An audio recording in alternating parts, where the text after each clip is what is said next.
Drew Holiday goes to Boston.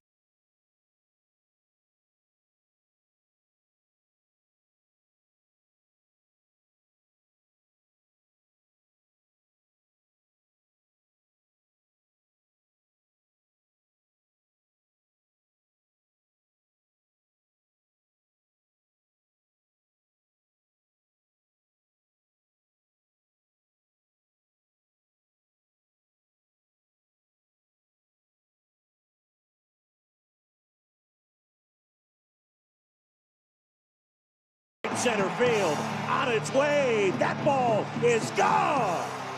Schwarber has gone deep again. A bomb to right center field, and the Phillies extend their lead.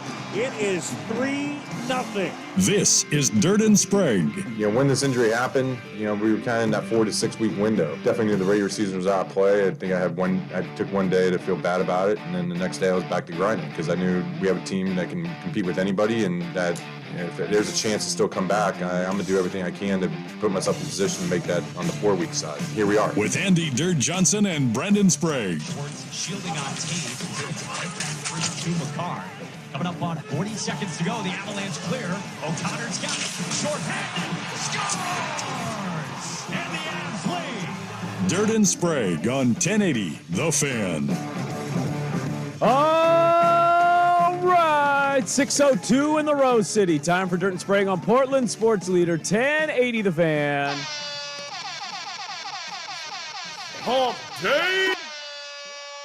What is happening? I was wondering, for our YouTube bros and broettes. Shout out to the YouTube fam out there. Well, there's a bit of mystery theater with radio that I've always liked, is imagining what people look like versus how they sound, and what moments look like versus how they sound. And I just wonder if anybody turned on the YouTube stream at 6:01, 6:02 in the Rose City and saw me do the high horn and was like, that's all it looks like, huh? That's all it is, huh? Just two tired guys banging away at a button at 6:01 in the morning. I did notice when that's you all we got, man. When you did your drum roll, yeah, it actually shakes his Sprague's camera. Oh, does it? It's like it's one of those kind of things. Great. That's kind of nice. I will say, I feel like because I was keeping an eye on it. I was curious how it was going to look on the first day yesterday.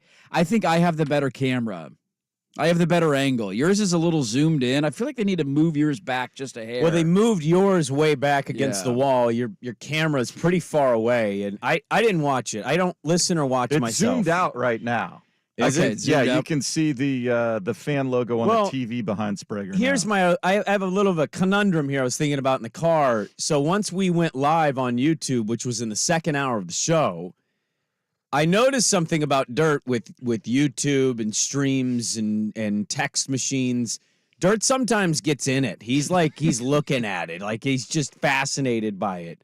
And I'm a little concerned he's just going to have the stream up the whole day and just watching himself, not listening. And he's like, oh, man, we see what they're saying on this thing. And I'm like, I don't know what they're saying at all. I'm going to be over here fixing my hair, watching the YouTube channel, be like, Jordan Spieth on us. Yeah, what's happening over? Wait, did you say something? Sorry, did I miss a question there? What are we talking about right now? Yeah, exactly. Are we doing a segment on the Blazers? What happened? I'm not paying attention. My hair is not looking great this morning. You're all on your hair right now. This thing with your hair. I know. I don't know what to do with it. I need to go get it. This is a little different because I don't really care what I look like.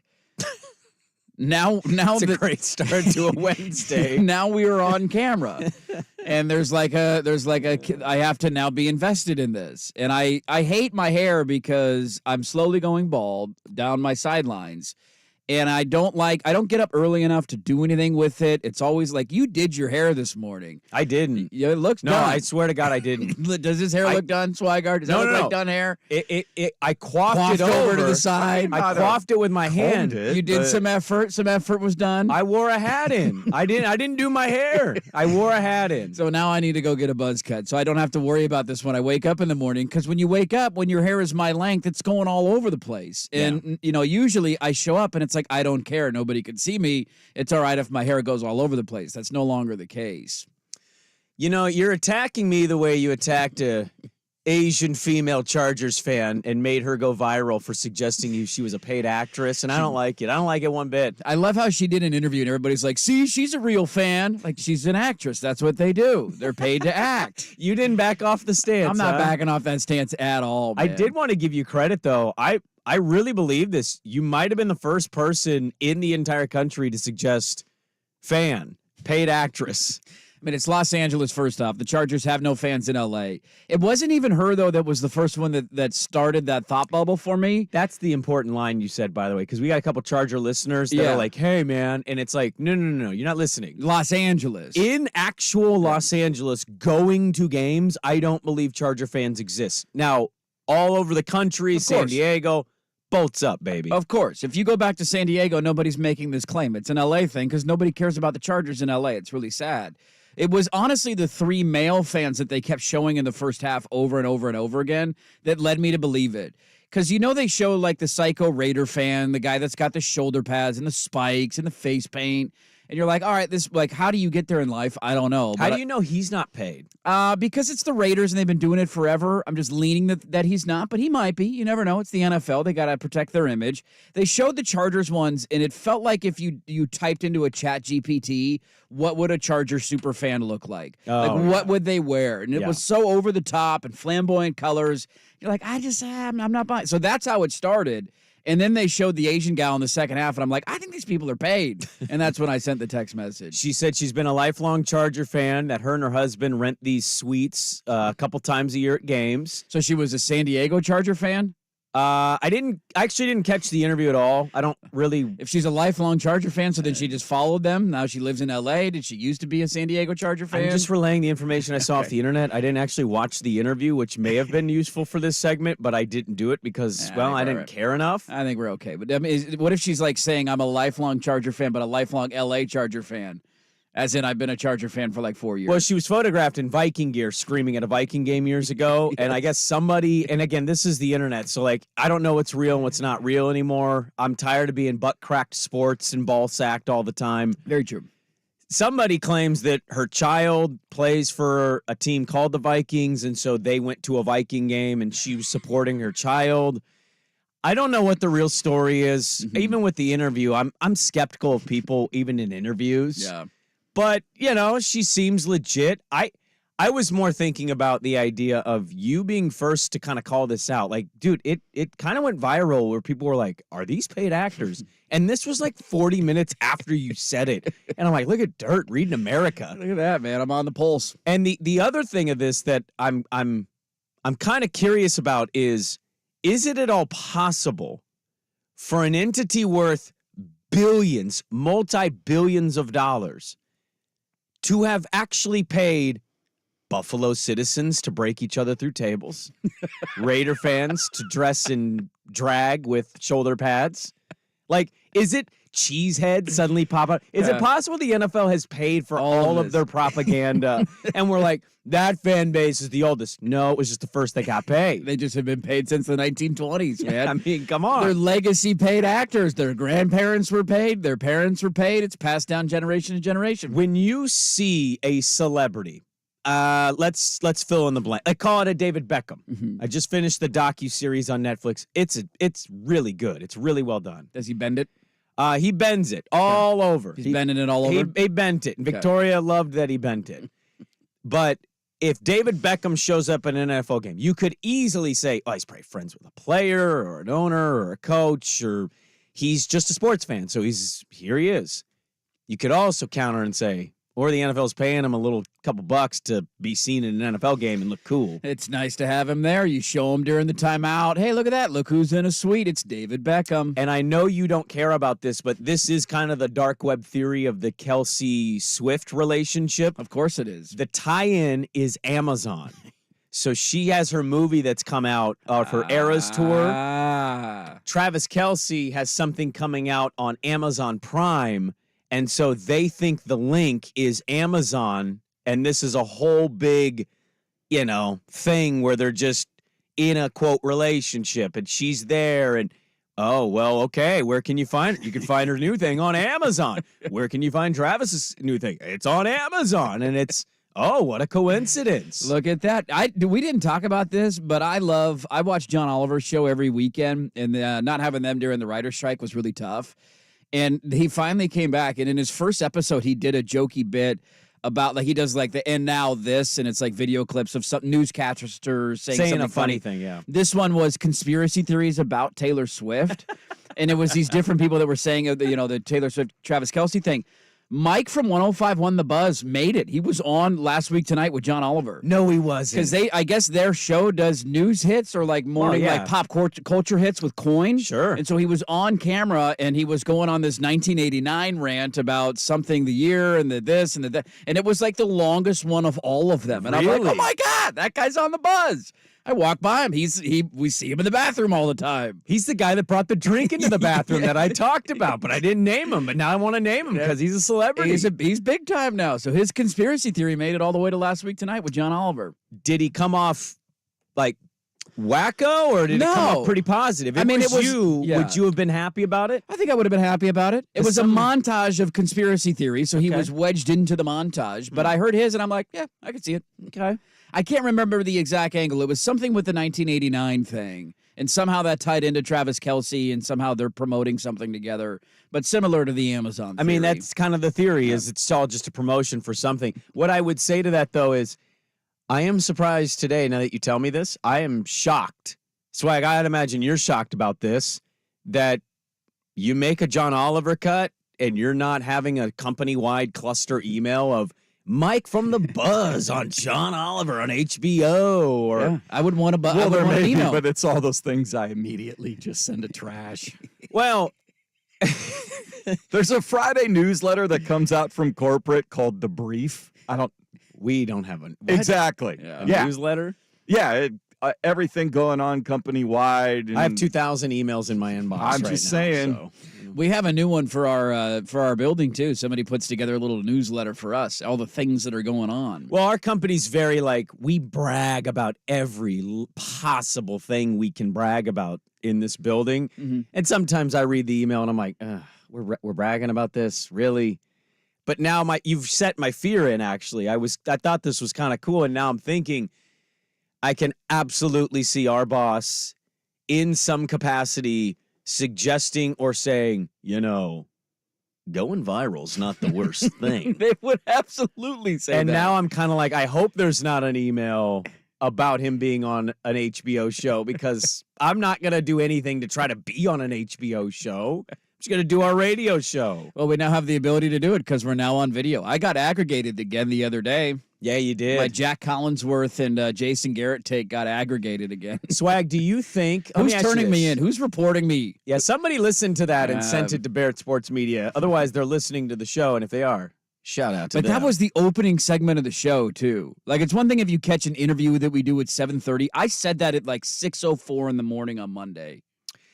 So Swag... I didn't make a promo out of it. No, there was no promo. Swag, do you think... Because I told Dirt this, and I just laughed when he told me he got aggregated. And I said, man, I bet Jack Collinsworth is going to randomly DM you. And he goes, you think he saw it? And I go, oh, Jack Collinsworth definitely strikes me as reads anything with his name in it. Searches his name on the Twitter tab. And then probably has visited your Twitter account 3 to 4 times and goes, why am I bothered by this guy? Do you think Jack Collinsworth reads about himself on the internet? No. You don't? I don't. Really? Why would he need to? He's our age. He's 28. He's 28 years old. 28? 28 years old. He just graduated from college. You think a 28-year-old isn't Googling his name after his mentions are filled every game of how bad he is at his job? I just Googled Jack Collinsworth. Is your name pop up? The second story that shows up, Andy Johnson. Jack Collinsworth and Jason Garrett were half asleep on Saturday. Half asleep. I'm now in his Google mentions. Shout out Jack Collinsworth. I got a beef going with this dude. You made the algorithm, man. I'm in the algorithm, man. That's what happens when you only have one C in your name. Get out of here with that crap. I can't believe Swag actually thinks a 28-year-old isn't Googling his own name when he's been criticized pretty publicly multiple times in his life already. He was born in 1995. Swag was 42. Oh, my God. That's unnecessary low blow. Well, I mean, come on. Yeah, no, it's about the same. Sorry. All right. Well, let's get it going. I think Swag's going to kill me during the commercial break. I think it's going to happen one of these days. Eric Eager's going to join us at 7:30. We'll talk some football. Eric Eager is really good. He drives the analytics. He's really observant of what's going on week to week in the National Football League. We're going to talk some NFL today. It is a loaded show. Status story coming at 8:15. We got a status story to get to at 8:15. Thank you for tuning in on YouTube, the Odyssey app, AM radio, the HD2 signal. It's good to be with you on this Wednesday. We get it going with a local taste. A deep fear was realized yesterday, and I'll tell you what it is next. Dirt and Sprague on the Fan. The Blazers wheel and deal. Drew Holiday goes to Boston. Robert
I know we've mentioned it a couple times. We're probably going to mention it some more this week and next week.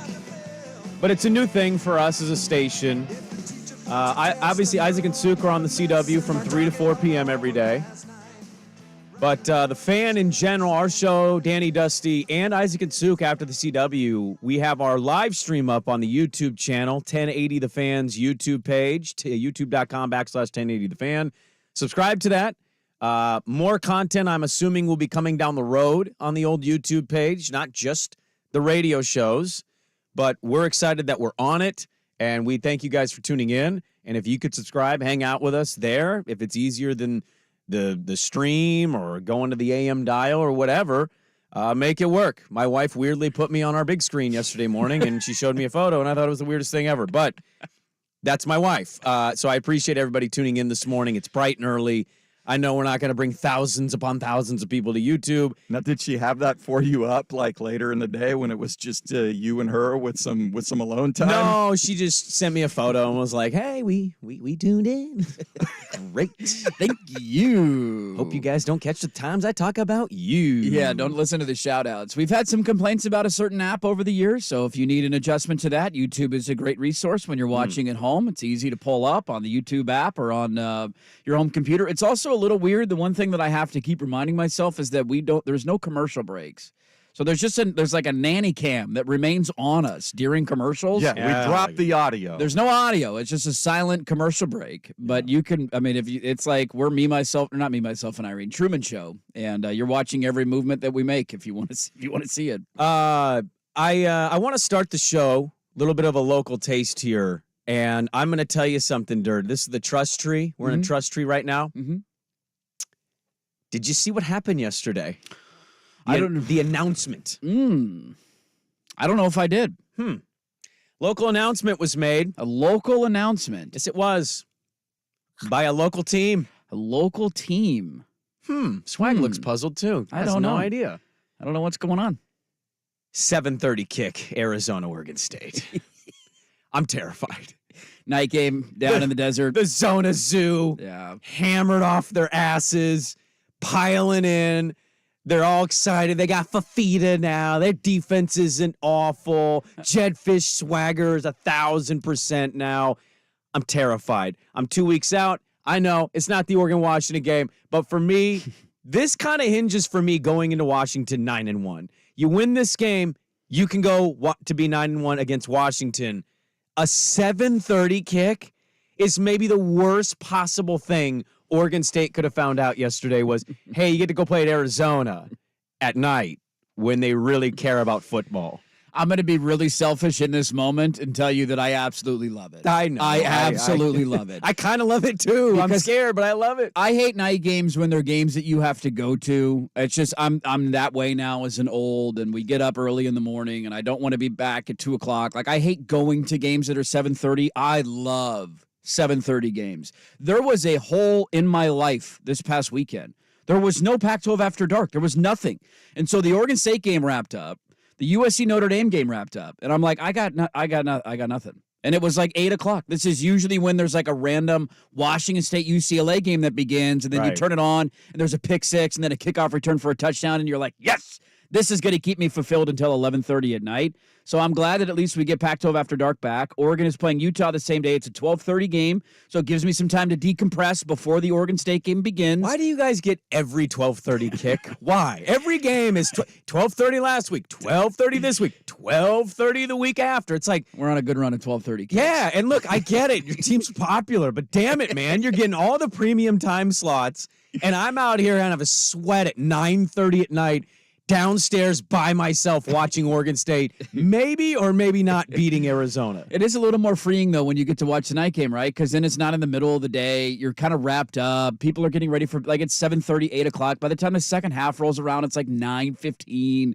There's a little more freedom in watching your team play a night game because it is the end of the day as opposed to like, hey, it's 1 o'clock in the afternoon on a Saturday. Why aren't we doing anything? Yeah. It's like, well, I got to watch a game and we got stuff going on.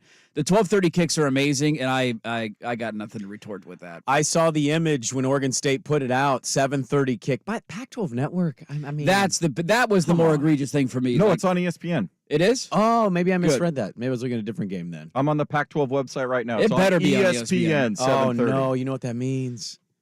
Rod Gilmore. They showed up, and no, he doesn't do Pac-12 games anymore. They booted him to the ACC. They booted Rod Gilmore? Yeah, he doesn't do Pac-12 stuff anymore. It's that'll probably be Dave Fleming and Brock Osweiler, I believe. Yes. Oh, that's not a bad crew, although Osweiler, bias. a little biased, yeah. Well, he's an Arizona State guy, not an Arizona guy. Oh, yeah, touche. So maybe he's for your team. Maybe I'm he's all over biased the place in this segment. against Arizona. Osweiler's good. He yells a lot. He's kind of like I've heard him call a couple of games. He's he'll go at you a little bit, but provide some good context. The other thing too that I saw yesterday is Arizona showed up in the JP poll. They're now power ranked by a lot of folks in the top 25. Yeah, the JP poll likes Arizona, and look, I think Connolly has them up there too. Yeah, there's some metrics that say that's a top 25 team. Like that's what makes me even more nervous. Is I think they're going to go into that with a lot of juice. They're feeling good about themselves. They clobbered Washington State, man. We lost to Washington State. They clobbered Washington State, and I saw that announcement for the kick time, and I was like, I shouldn't care about this. It's not even this week. It's next week. Yeah, you both have a bye. And then my bad knee started buckling. And I was like, I got to sit down. I need air. 7:30 Zona Zoo. Not good for me. Yeah, this is a constant thought that I have about kick times because Oregon has been blessed by the football gods this year. I don't believe they've played a night game yet. Their Pac-12 network games were like Portland State. The and latest Hawaii. game was Hawaii. That was a 5 o'clock 5 o'clock kick. So they've had really good kick times all year, and they're bound. I mean, they're going to get one. Cal or ASU, like one of those games is going to be a night game. But I believe they've already fulfilled their Pac-12 network commitment.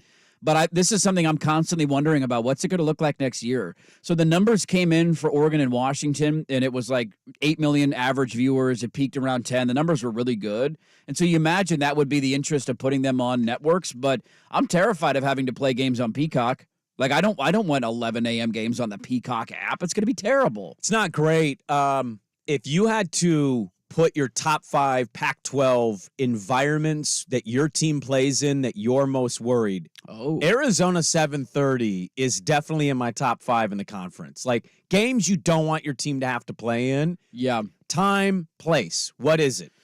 Because I think Arizona's in this. Yeah, Arizona's definitely night in it. game Arizona. Get me the hell out of here. Weeknight game in Salt Lake City. Oh, a weeknight game in Salt Lake is a good one, Swag. I mean, you can kind of do the anytime at Salt Lake City thing. That's one of those environments. It's like, I don't want to go there. No, I know. And Utah demands the respect, but I think Swag's kind of hitting on a little.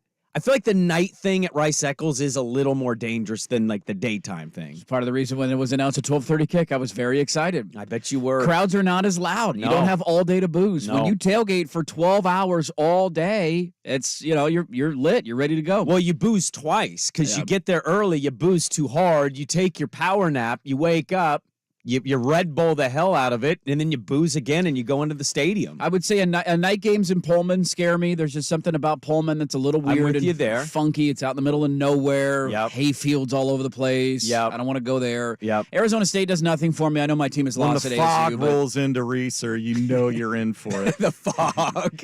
like when Reggie Bush ran the punt back.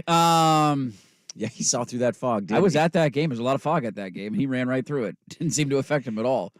Tyson telling us, and I don't think we're surprised, but Tyson saying like that might have been the loudest stadium I've ever been in my life at Husky Stadium. I've been in there when it's full, 75,000, old Husky Stadium. Yeah. And that rivals Autzen. My cousin who went to UW said because he just got lucky. He went when they won the half title. He said he went to games and he like legitimately said you could feel it felt like the thing would collapse sometimes. I was up there on the third lever, cantilevered out. They hosted Texas A&M. It was either the year they split the national title or the opening game of the following season. I can't remember which it was. Yeah. That was crazy. So I think you got to put Husky Stadium in this. And then I'm trying to think of the other venues, and it's probably what? Autzen? I mean, I would hope I'm just trying to think of schools we didn't name yet, but I think we named all the ones. Cal does nothing for me. Stanford does nothing for me. Colorado this year is, at least if full, I'll give them that, but does nothing for me. They left at halftime of that game, by the way. Yeah, it's 29-0. ASU, as I said, does nothing for me. Oregon State UCLA does nothing. Oregon State, for me, has to be good, and I think for them, the night part is important. Like It's the night thing. There's a little something about night football at a venue that scares the living hell out of you. The crowds are just more ready to go, man. They When you have a 12:30 kick, especially in a lot of these places, it's different when most of the fan base lives in the city where the team plays. But for Corvallis or for Eugene, when you have a 12:30 kick, how many fans are coming from other parts of the state? You don't have as much time to tailgate. And science has proven the more alcohol you have, the louder you are. Oh, is that true? And I did the study on that. Oh, you did the study. I fully studied, fully researched, and so by 12:30, you just don't have enough alcohol in your system yet. So I'm already scared. I'm 2 weeks out. The Zona Zoo 7:30 ESPN game. There's certain uniforms that if they bust them out, I'm getting even more nervous for that game. If Arizona does, oh god, yeah. Oh man, and they just better start Fafita because I wouldn't be surprised. He's the starter. He's officially the starter. He's the starter. Jaden Delora will not start another game. I don't know about that, but I Okay. was told by Arizona Bro that that's the starter. It's Fafita. I mean, that credit to Jed Fish. That's not an easy decision to make, but it's the right decision. Coming up next is This Must Watch TV. Next, but first, Swag with the sports update. Now, from the Spirit Mountain Casino Sports Desk, a Sports Center update on 1080 The Fan. First on the Fan, the march of attrition that is the NFL regular season appears to be going easy on the 49ers. Reports out of San Francisco indicate running back Christian McCaffrey, receiver Deebo Samuel, tackle Trent Williams all could suit up and play this weekend after suffering injuries in their loss at Cleveland. The Eagles have signed free agent wide receiver Julio Jones to a one-year deal after placing Quez Watkins on the injured reserve list with a hamstring injury.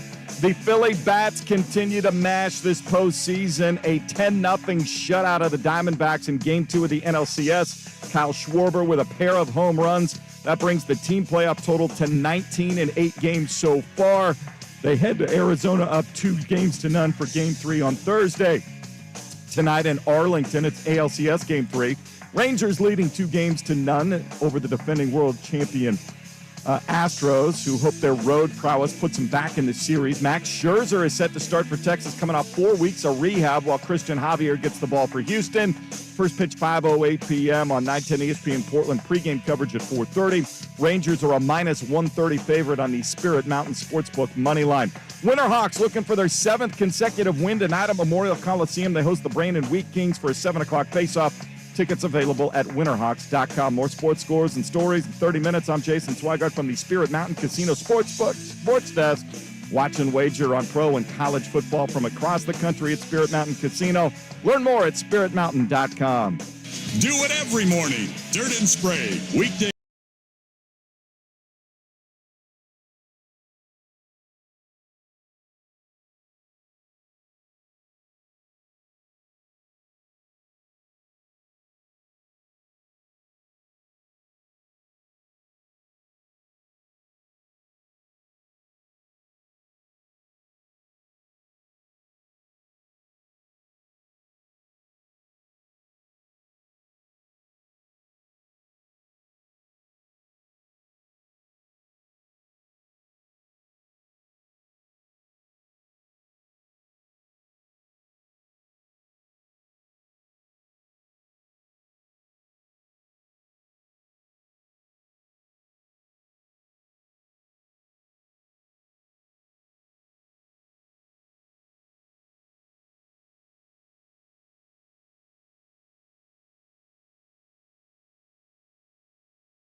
This is Dirt and Sprague on 1080 The Fan. All right, we tweeted out a link. I guess when you go to the YouTube page, you click something. Sometimes it's not working. The stream is up. It's up. It's working. Yeah, it said that it was like a countdown thing. You know, you do that when you watch something live on YouTube, and it's like coming and, scheduled start time. And it said 6 a.m., and I thought, well, this is going to be the right link. And I tweeted it out, and for some reason that link didn't work. But we are up. We are live, and so you can go find it on our Twitter page, or just go to YouTube and type in 1080 The Fan, and you'll find us right there. Must-watch TV. Let's power rank this right now. Dirt and Sprague, and then the Philadelphia Phillies? Is that the power ranking? Dirt, Sprague, then the Philadelphia Phillies? Yeah, I mean, come on. Yeah, I don't know if the Philadelphia Phillies are must-watch TV right now, though. I mean, their team, I guess, is because they're playing great, but that was I'm not very interested in. You don't like seeing home runs be hit because that's basically all they do. It's a lot of fun at the start of the game when it's still a close score. The start of the game, first 3 innings And then or it's so, over. and then they've got a 4-5-0 lead, and there you go. I'm just in the mindset now of fast forward to the World Series. See, I want to be honest about this, okay? Because sometimes I do this segment, and I never want to be dishonest. I'm having a hard time following this. Like, I know what's happening. The Phillies are mashing balls, and the Diamondbacks look like a team that never been there. And the Texas Rangers are up 2-0, but I actually think the Houston Astros are a team to bet right now if you want value. Ooh. But either way, like, it's 2-0-2-0. We don't have competitive series. Houston made it interesting in Game 2. And got out of some jams the Rangers did, and then in the 2 games with Philadelphia and Arizona, like they've just been homer, momentum too loud, bye-bye Arizona. And I know my team got bumped out, but I didn't watch a second yesterday. All I saw were the highlights on Twitter, and is anybody else there with me, or are we... Hey, it's the LCS, baby. We got to watch it. Baseball's almost over. You need, I think in order to up the interest in the postseason, you desperately need a Houston win today. If that doesn't happen, the series is over. You're not coming back from down 3-0 against the Rangers. It's just not going to take place. You don't think that team can pull a Red Sox? No, I don't. It's happened one time in the history of the sport. I don't think it's going to happen again. That just the math tells you not very likely, right? And so if you lose today, if Houston loses today, there's already not much interest in it. That series is over. And the same thing will go for Arizona tomorrow. You're back home. You win Game 3, then you're like, all right, sell me on Game 4. Let's see if this can get back to even. The toughest thing going right now is just there haven't been, like, watching the Phillies hit home runs is a lot of fun. Don't get me wrong. That lineup's loaded. Schwarber and Harper and Turner and all those guys mashing. Castellanos, they're loaded. But there's just not a lot of drama. Like, that game was 10-0 last night. It was the Diamondbacks dropped a pop fly in the infield. That's how bad it was. And 2 runs. I was watching the game. What was the final? Actually, didn't 10-0, I believe, was the final score. 10-0. Yeah. It just built as the game went on. It was like 3-0, and you're like, all right, I'll keep watching. There's a chance here, and then it's 5, and then it's 7, and then it's like the middle Jesus. relievers for the Diamondbacks just got But hammered. we haven't had a single winner-take-all elimination game yet. No. Have we even had a walk-off? Or like... I don't know. Not that I can think of. We had the best walk-off we had was Michael Harris in Atlanta doubling up the Phillies to end the game. That was the closest to a walk-off we've had in terms of excitement and like, holy crap. I think the Astros clincher over the Twins was 5-4 or something like there was a 5-4 one-run game at least, yeah. But it was the Astros and the Twins. I wouldn't know. I didn't watch. Exactly. My point. We're 2 games away from going to the World Series without a single winner-take-all game, and that's and a if disaster. both these series end early, it's going to be. I don't think the terrible. World Series moves up. I think the dates are locked into their positions, so we're not. It's going to be a week and a half. Well, Dirt and I, we talk about the show once we're done with the show and kind of talk about the next day and things we're kind of eyeing. And, yesterday we were talking about football and NFL, and I was doing some show sheet stuff yesterday at my house, and that game was on, and I got, checked Twitter. Oh, there's a home run hit. Oh, my God, I'm so surprised. The Phillies, they're so cool. Going to another World Series. Yeah, go lose another World Series. And I see the homer hit, and I'm doing my show sheet, and I'm just thinking, I feel like we need to talk about this. It's the Final Four of the season. It's the longest season of all time. Like, I feel like we need to talk about it, but I am also like, I feel like Dirt and I are kind of simpatico here. It's like football. That's what our life is right now. Well, and that game was relegated to the second screen. I was watching the Kraken yet again be unable to score goals here to start the season. But your viewing habits, Swigard, I wouldn't classify your viewing habits as the most normal for sports fans. True. You have an eclectic taste. I am more willing than most to go, okay, what's the most compelling sporting event going on at any one given time? Right. It should be the NLCS. And I'm like, does Harper winning him going to Philly with that contract, him kind of being the heart and soul kind of this team, does him winning a World Series do much for a sports fan? I think it should. I mean, he's been one of the faces of the sport for 15 years. He's been a face of the sport since he was in high school, man. He's a LeBron. I mean, he kind of is. He was the chosen one, and he went to JC for a year and then right to the big leagues. He has been in Major League Baseball for so long. It is remarkable when you remember how young he is. He just turned 31. That's crazy. Like of all the 31 of all the numbers that somebody could hit, he's got the best chance at it because he broke in at such a young age, and that doesn't happen very often. And then guys that actually end up having a great career, right? He's been great for a long time. They won a World Series the year after he left. His first year in Philadelphia. Washington won the World Series without him. And that was a really tough moment, I would imagine, for him.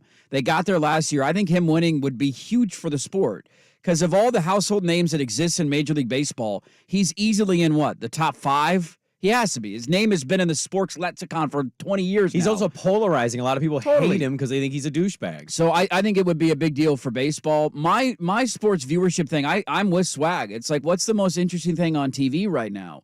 When you give me a Tuesday night and there's nothing else on outside of regular season hockey, I'm going to watch.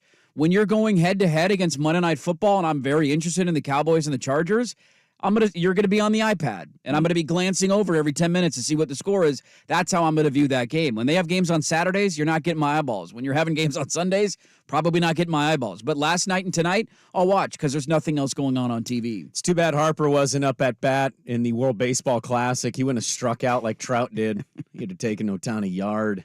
USA.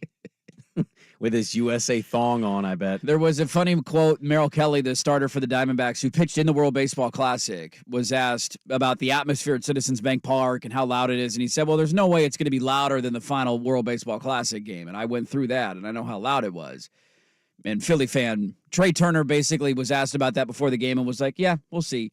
And then Trey Turner in the bottom of the first inning hit a home run, and the lid blew off the stadium. I just home field in a sport like that, I don't know how key it is. I don't know the percentages of home teams that win, et cetera. In good atmospheres, it exists, man. It exists at the bank right now. And that's what I'm saying and what I've been saying all playoffs. It's the best venue for playoff baseball. Those people are psychotic. I mean, any pent-up anger they have at Daryl Morey and the Sixers is just being unleashed along with their Philly fans. It's an 8 p.m. first pitch, too. God, it's all day, dude. You brought up something that I'm so jealous of. I am so out on the Blazers right now, and that's going to be a lingering story for the show, I'm sure, in the weeks to come. The regular season is around the corner. They're gonna win a game early, and everybody's gonna do the, oh my God, this team's good, and you're gonna hear that crap because Blazer fans are stupid. I'm so out on that team, and I don't want to watch them. I don't want to invest any of my emotions or time into them. Philadelphia has it perfectly because you just highlighted it. What is their basketball team going through right now?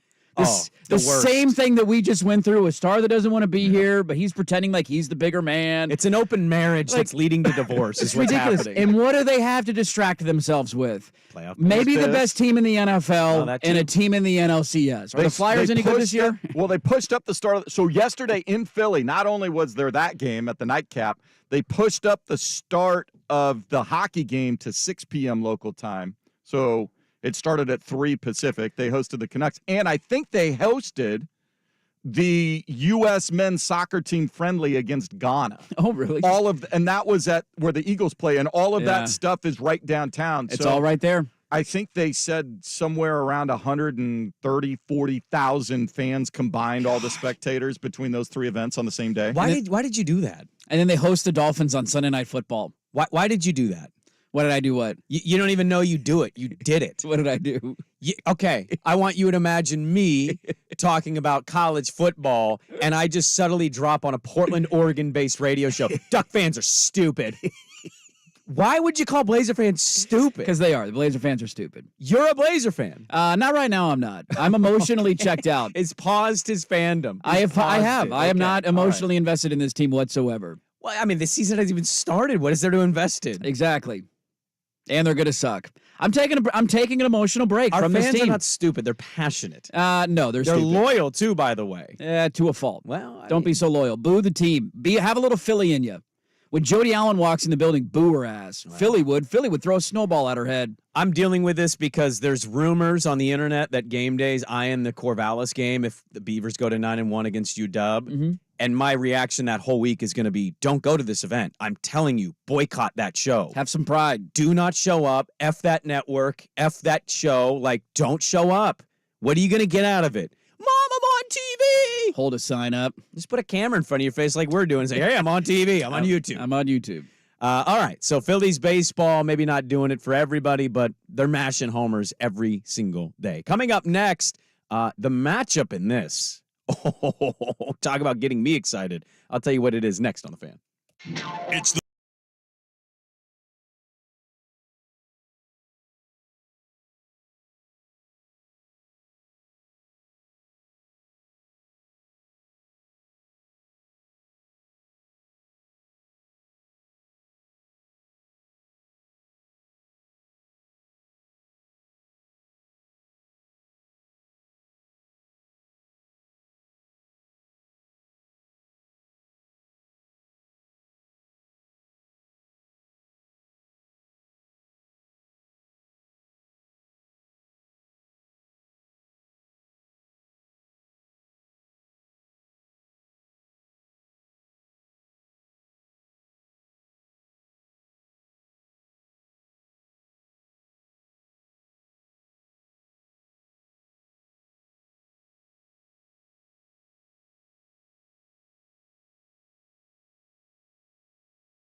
It's Dirt and Sprague on 1080 The Fan.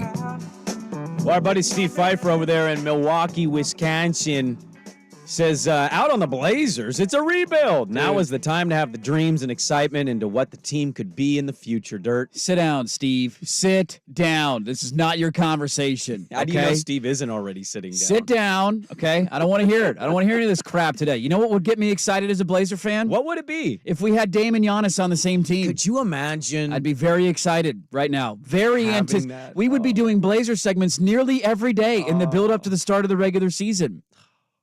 Yeah. I watched their preseason game against the Lakers, their debut. Yeah. I heard it moved. It moved. I heard we sucked even more than we should in preseason. I mean, what's that based on? I don't know. The team's going to be, their over-under is 28.5. They are going to not be good. I'm not calling Blazer fans stupid. I think you need to be out on an island by yourself there and learn your punishment.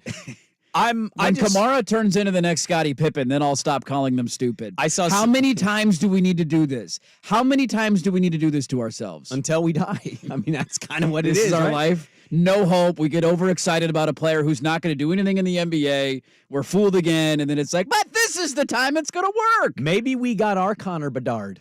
Huh? You're wearing a Blackhawk sweatshirt. I haven't seen that in 2 years. They suck. And now suddenly we're sporting it around. On the back there. Oh, yeah. We got a prospect. You're doing the same thing, but you're doing it in hockey. He's one of the greatest prospects to ever enter the NHL, and he has already made an immediate impact. So when Scoot has a 30-20 game, in the first week of the NBA season, I'll be all in. Scott Skiles, you watch out. That assist record's coming to a halt this year with Scoot. Scoot-a-loot. Scott Skiles. Did you know that Scott Skiles had 22 assists in a game? I did not. That's the all-time record for a game. Hairline of Scott Skiles. I think I do. What is Scott Skiles? Is he coaching somewhere? Where's Scott Skiles at nowadays? I imagine Scott Skiles is on a bench somewhere, right? Okay. No, I have totally made the decision. I'm emotionally checked. I'm going to watch. We're going to talk about them. They're going to be a part of the show. I mean, I don't know how much to a certain extent. For the first couple of weeks, they'll be a part of the show. Yeah. I can't do it. I'm not emotionally invested. I can't do it anymore. This last offseason hurt me too much. I bought into the trading of assets to help Dame. Now I'm watching him go all buddy-buddy with Giannis, and they're going to win an NBA championship. That's fine. Whatever. I'm just when you give me something again to be emotionally invested about, I will be emotionally invested. There are way too many fans in every sport, not just in this city, that put blinders on and support their team year after year after year, despite the fact they give you nothing to show for your perseverance and your loyalty. And so I'm going to watch. We'll talk about them, but I am not emotionally involved with this franchise at all. They give you entertainment on a nightly basis. Do they? I mean, they're on your television. Do they? You can find them on TV. Are you sure about that? I have a buddy who thought he had the premium package on Root, and he was trying to find Root Sports Plus. I had a couple of those, and it wasn't working, and he was like, I pay for the premium package. Why isn't it working? So no, you can't watch them every game, Brandon Sprague. Well, I can. I mean, I have the premium package. I know I do. I still have Root. It still works. Give me something to care about, and then I'll care again. Well, I didn't want to do a Blazer segment at all today. Didn't have that on the show notes. By the way, loved the Photoshop thing I saw from random Blazer fan that put Kamara 33 in the rafters already. I love stuff like that. I think it's hilarious. Because if it doesn't hit, it's going to be an all-time Photoshop of, man, we really thought this was a possibility, didn't we? Like when we thought Mario Hezonja was good in preseason. You thought Mario Hezonja I was good. not alone in that. I was not. Check the tape. I was never in on Hezonja. I was talking about the Shaq of Troutdale, like he's an elite sixth man of the year. Well, but I think it's more the moments that Scoot randomly does have a 25-12 night, and you look and you go, did they really beat the Lakers today? Right? Or the game where Miami comes to town. Oh, you want to talk about loud booing. Wait for old Eric Spoelstra to step on his stomping grounds and be like, hey, I'm back, guys. I'm like, we don't care. We hope you lose by 100 points tonight. I actually kind of still like Eric Spoelstra. I don't really blame him for anything that happened there. If it's not really his fault, I'd still wish he was our head coach. I would sacrifice somebody on the fan to have Eric Spoelstra as the coach of the Blazers. Is that a hot take? I don't think so. He's a good coach. Swag's looking like, is it me? Is it me? Is it me? Produce your own show now. We're just on YouTube now. We're not even going out over the air. We're just going to press go live. That's all we got to do, right? I'm just saying, I see your point, your larger point. I get it. But for a lot of people, man, I think a lot of people do know what it is, but it's just getting to watch the next group of players that they hope do hit and do lead this team to a better win-loss record. And I hope that they do. I hope that this is I hope this is the rebuild that finally figures it out. And we don't have a 5-year window and this doesn't work out and we get halfway through the year and it's like, man, why isn't Shaden Sharp taking a big step? Or why doesn't Scoot look better right out of the gate? Because that's going to be really depressing if it happens, because then the reality of the next rebuild already starts to kick in. Swag, if you got a pen handy, can you write this down for me on a sheet of paper so we don't forget? October 18th, 2023, the day we realized fatherhood sucked all the joy out of Dirt's life, and he's just a miserable sports curmudgeon. It's actually the opposite. It's like giving me like a perspective of life. Like there's things that I should be invested in and care about. And what have the Blazers done to make me invested and care my entire life? They created a G League team. They have a new Sasquatch mascot. That's cool. It's not new. It's actually a throwback. I mean, in my entire adult life, they've had one relevant season. I mean, come on. There are a couple of those They years. went 14 years without getting out of the first round of the playoffs until Lillard got here. Those Dame LA That was the teams were beginning fun, of though. my adult life. You liked those Dame LA teams. Yes, they won one playoff series. Well, they juggernauts, man. There's juggernauts in the One West. playoff series. Hour number 2, we move on from the Trailblazers. I didn't get to it here. We pivot to the NFL. A lot of things going on in the National Football League, a team somewhat local to talk about, and the matchup, boy, the matchups are really, really good on paper. That's next. Hour 2, Dirt and Sprague on the Fan. Are you curious?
I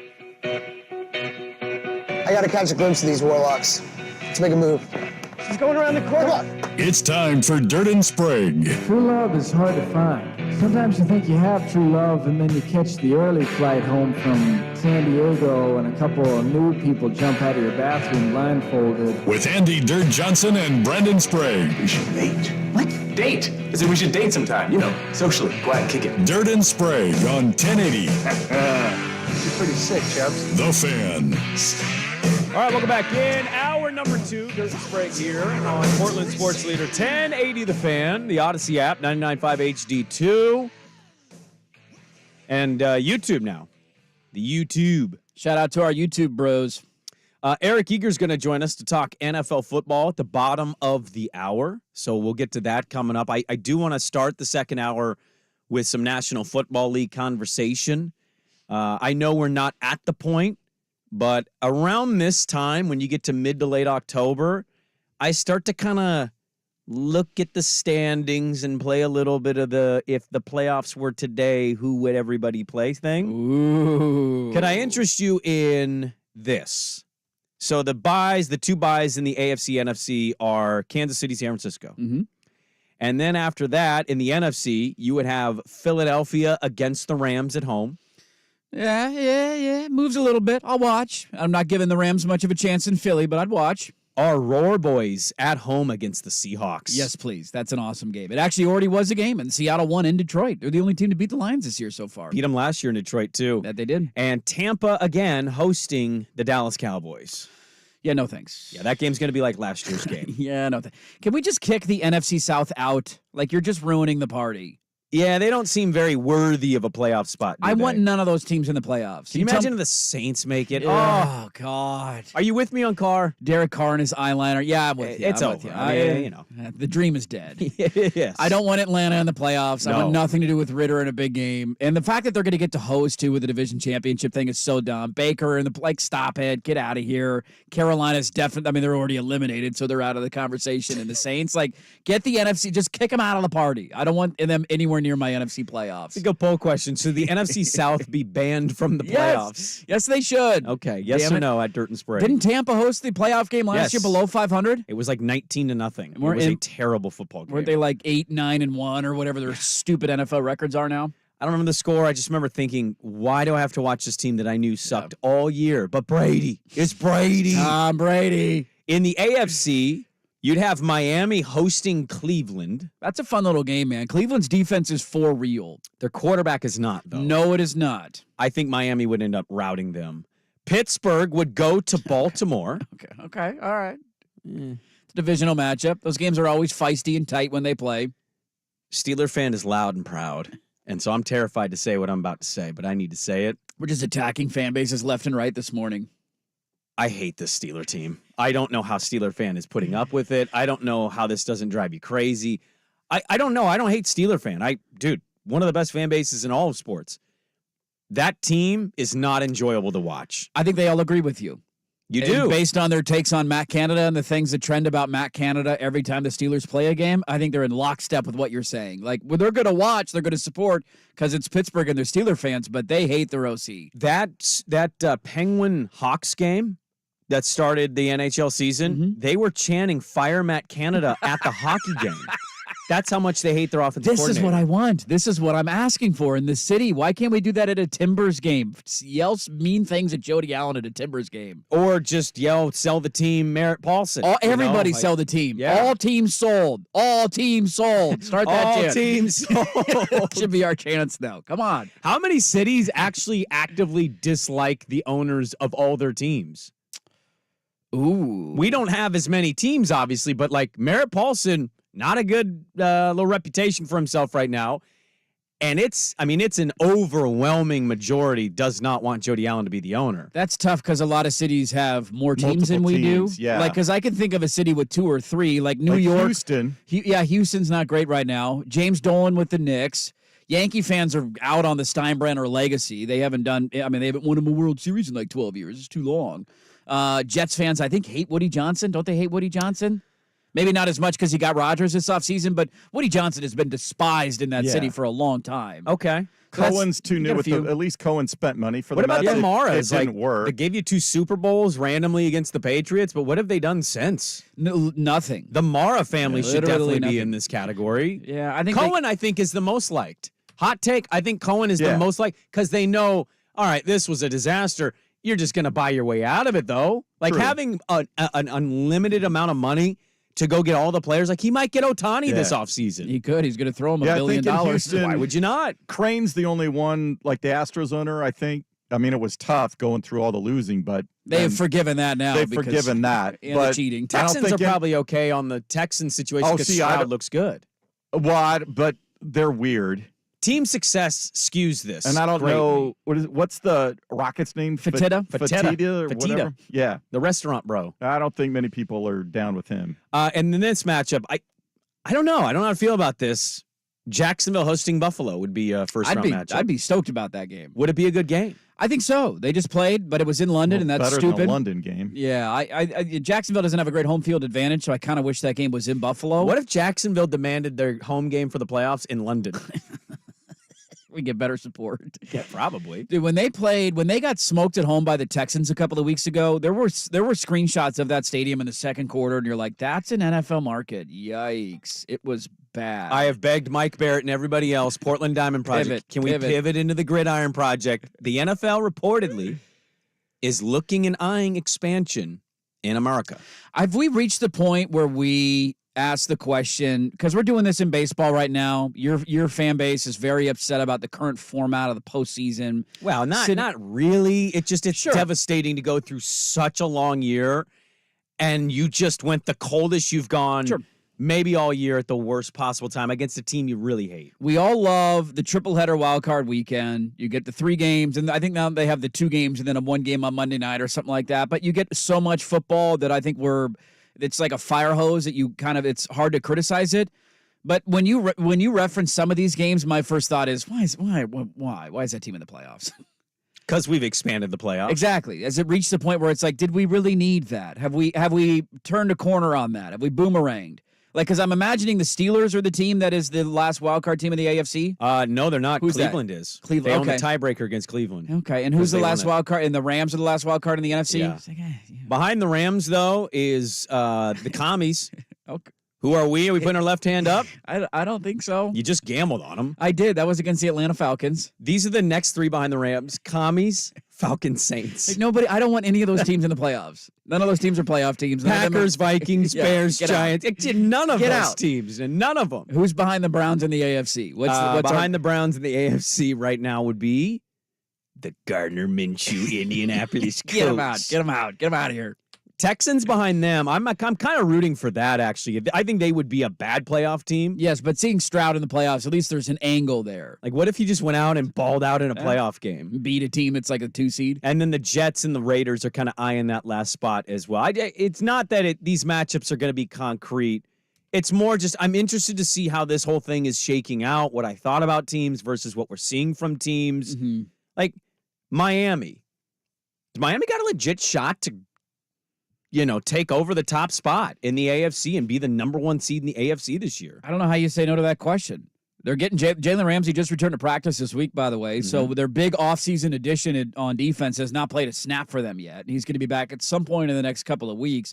Dude, I am so excited for that Sunday night football game. Are you kidding me? It's going to be a good one. They're wearing the throwbacks, too. The Philly Eagles are wearing their throwbacks. Like, finally, the NFL figured it out. There's nothing worse than when you get those big games, because I believe the next week, don't we get Chiefs and Dolphins, but it's in Germany. Like, what are we doing? Yeah. That's one of the best games of the regular season, and you're going to start it at 6 o'clock in the morning. So upset by that. Like, we get a Sunday night game, 2 of the best teams in the NFL, might be a Super Bowl preview between Philly and Miami. I can't wait, dude. The Dolphins are the real deal. As long as Tua stays healthy, but you can do that with so many teams. If Jalen Hurts gets hurt, the Eagles aren't going anywhere. Like, we can do that with everybody. Miami is for real. That's I find that's the Purdy narrative from this week, and I find it to be kind of idiotic. Oh, Brock Purdy didn't win when Debo and McCaffrey were out, huh? Yeah. I mean, yeah. How many teams win when their best players get hurt? It kind of has an impact on the outcome of the game. Like, yeah, he's not Patrick Mahomes. Breaking news, bro. Yeah. But, like, what were Tom Brady's numbers his first year of starting? Exactly. I think in the Super Bowl they won against the Rams. I think. I'll go back and look at this. I want to say he threw for like 140 yards. I mean, it was ugly. It was nothing impressive. And I know, different NFL, different era, all that.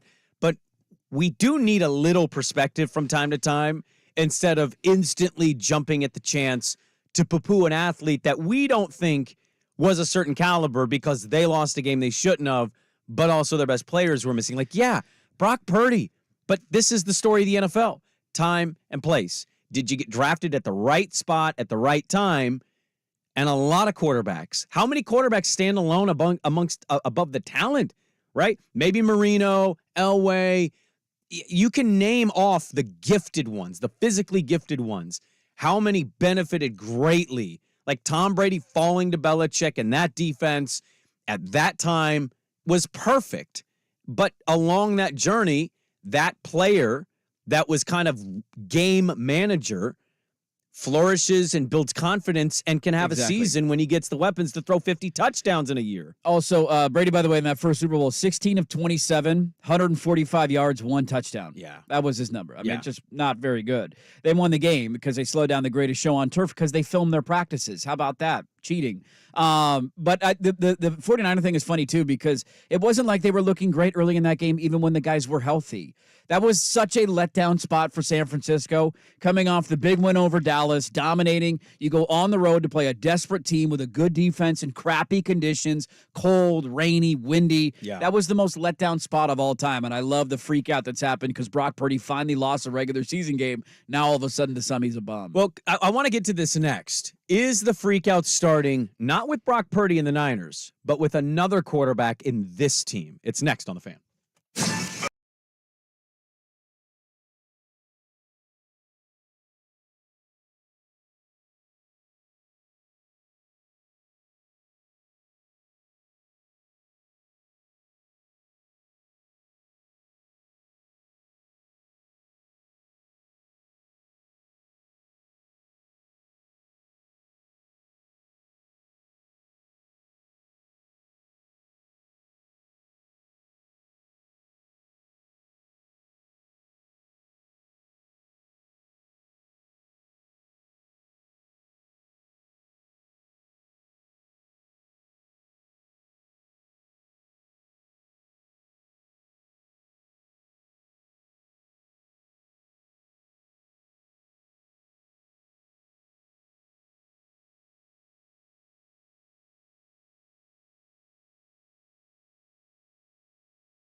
Sprague on 1080 The Fan. All right, we got Eric Eager's going to join us. He covers the NFL for Summer Sports, does a lot of analytically-based driven things. We'll get his read on the NFL schedule this week.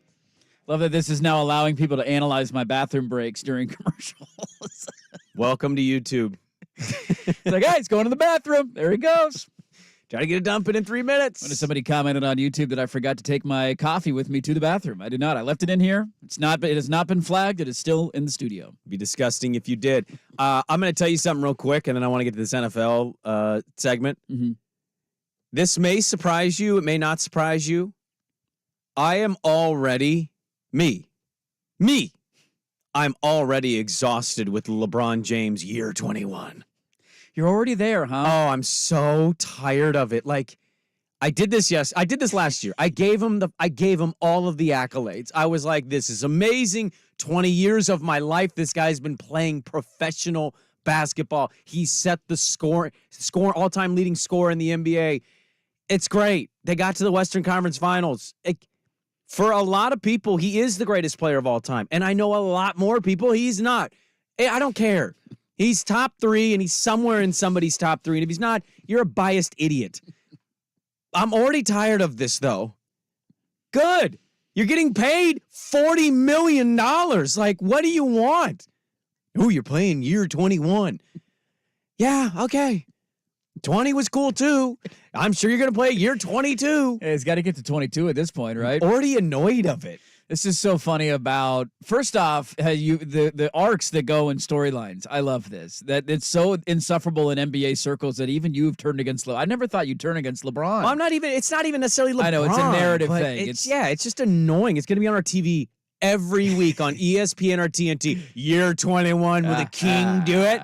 Will he go into the Pelicans and ruin their night?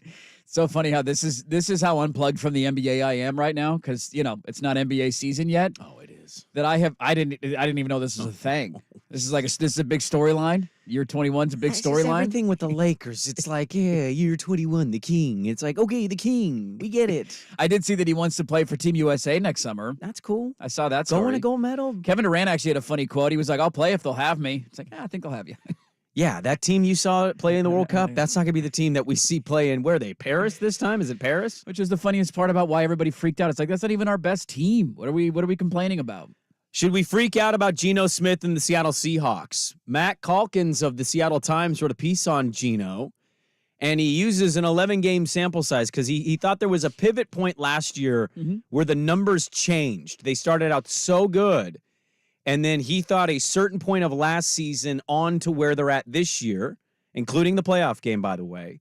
When you look at the numbers, it's real middle-of-the-road, bottom-tier stuff. Do you even know where DK Metcalf ranks in completion in receptions? Probably not very good, because Seattle has not been great throwing the ball early in the season. 56th. That's not good, Bob. He's got 23 catches. That's not good. Lockett is 50th. Do you know where he's at on big plays? So they have this new category statistically called big. It's just called big. Big. And for those who haven't looked at it, big is 20-plus yards down the field plays. Like, even that number, I think it's 2 or 3. I don't know what to make of the Seahawks. I said earlier this week, I think they'll be okay. And I kind of largely agree with that opinion. But it was interesting diving into actual numbers to see that Geno has fallen kind of back out of that top 10 of a lot of categories, and he's more in the 15 through 23 range in a lot of areas. To me, that's a little too disrespectful. I know some of the numbers might back that up. You can't name me 16 quarterbacks right now in the NFL. Maybe long-term, sure, that's different. But 16 quarterbacks right now in the NFL, you would take over Geno Smith? But that's not the point. The point is the numbers are bearing out what he's playing like, and is there a cause for concern there? Totally fair on the numbers angle. Here's what I would say, though. The week 1 game for them was the outlier. They got smoked at home by the Rams. Nobody saw that coming. It decimated survivor pools. Like, that was like what the hell happened there game? Really bad. They then won 3 in a row. He was very good in 2 of those games. The third game they won in New York, he got hurt. He missed a chunk of that game against the Giants. I was on vacation. Yeah. But I heard that he got hurt early, and they won 24-3. Their defense dominated the game. They didn't have to do anything. So 11 sacks. His numbers are a little skewed from that game. He only threw for like 100 yards in that game, and they won 24-3. And then his numbers weren't terrible. It was just the 2 picks that cost them a ton. last weekend on the road against Cincinnati. I thought he was pretty bad in that game, and he owned it. Like in the postgame, Sure. he's like, I got to be better. We can't win if I play like They this. also went to Detroit, who I think is one of the best teams in the NFL and in the NFC, and he threw for like 350 yards and 2 touchdowns and no picks and won a shootout. Yes, he did. Including a game-winning touchdown pass in overtime, if I'm not mistaken. So I think Geno Smith is what he is. He's an average to above-average quarterback. He's not going to win you every single week. He's going to have his down games. He's going to have his good games.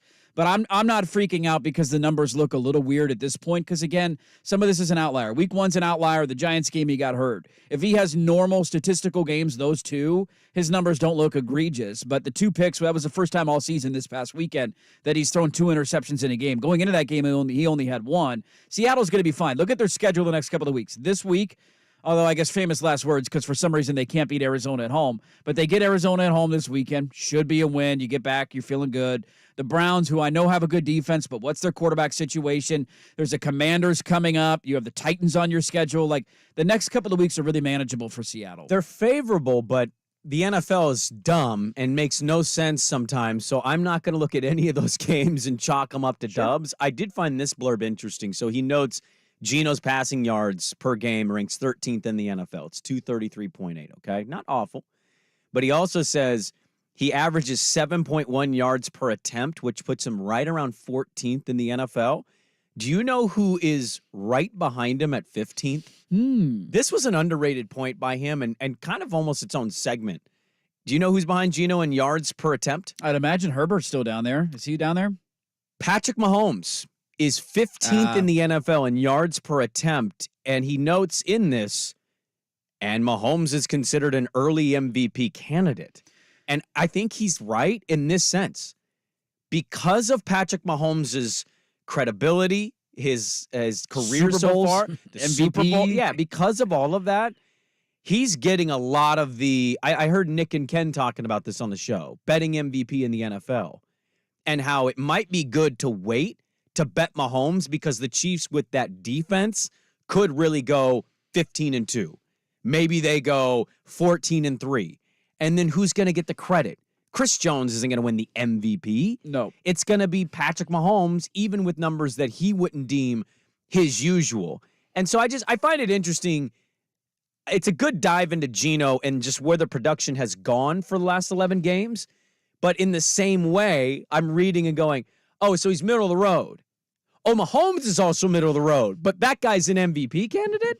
That's how some of the narrative-based stuff can go in the NFL, which is so weird. When you build up your credibility like Mahomes has, you're going to get away with having some clunkers and some numbers that don't jump off the page. Who's the league MVP right now today for you guys? I know it's October, but like who has been the most impressive player Christian to you McCaffrey. guys? Is it McCaffrey? I think it is. Okay, that was it the can be first name McCaffrey. that popped into my head. He's got a touchdown in every game. He's doing it on the ground. He's doing it catching the ball. Yeah. He's huge. I was gonna go McCaffrey, and then I just for some reason visually saw Micah Parsons running at me and screaming, "Don't you dare!" Because I don't think Dallas's record's gonna be good enough. You never see a defensive guy win MVP. My God, that man is terrifying. Terrifying. I don't know how you block him. Herbert has nightmares still, I think, of Micah Parsons. That third down sack at the end of the game was just, and then he basically led him to throw an interception on that last play because he was right in his face again. And it's like, well, I'm either taking a sack and the game is over, or I'm throwing a pick and the game is over, and he threw the pick. Coming up next, let's talk more NFL. Eric Eager covers the National Football League. What is he eyeing this week? The matchups and some of his favorites. We dive into it next with Eric Eager on the ticker. Don't forget Status Story at 8:15. But first, Jason T. Swigard. T is for Thomas with a SportsCenter update. Now, from the Spirit Mountain Casino Sports Desk, a SportsCenter update on 1080 The Fan. Brought to you by 808 Hawaiian Restaurant. Enjoy some Kahlua Pig, Terry Chicken, even an island cocktail at Burnside Woodstock, or order online at ate-oh-ate.com. First on The Fan, the march of attrition that is the NFL regular season appears to be going easy on the 49ers.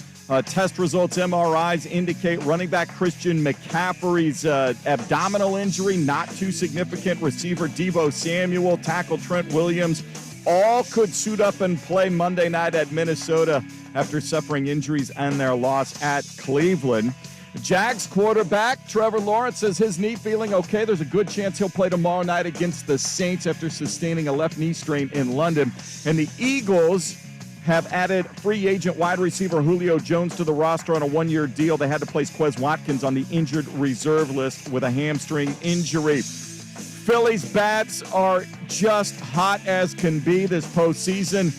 They beat the Diamondbacks 10-zip in Game 2 of the NLCS. They take a 2-0 lead back to Arizona for Game 3 on Thursday. The Winterhawks are looking for their 7th consecutive win tonight at Memorial Coliseum. They host the Brandon Wheat Kings. Face off at 7 o'clock. Tickets available at winterhawks.com. More sports scores and stories in 30 minutes. Jason Swigard from the Spirit Mountain Casino Sports Desk. Watch and wager on pro and college football from across the country at Spirit Mountain Casino. Learn more at spiritmountain.com. Tired of getting dinged by subscriptions? We want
Now, before we do this, let's go over the ground rules. This is the Daily Ticker, where Dirt and Sprague visit the insiders that are covering the stories you've heard about, and some you haven't. How'd you do that? Actually, I'm not even mad.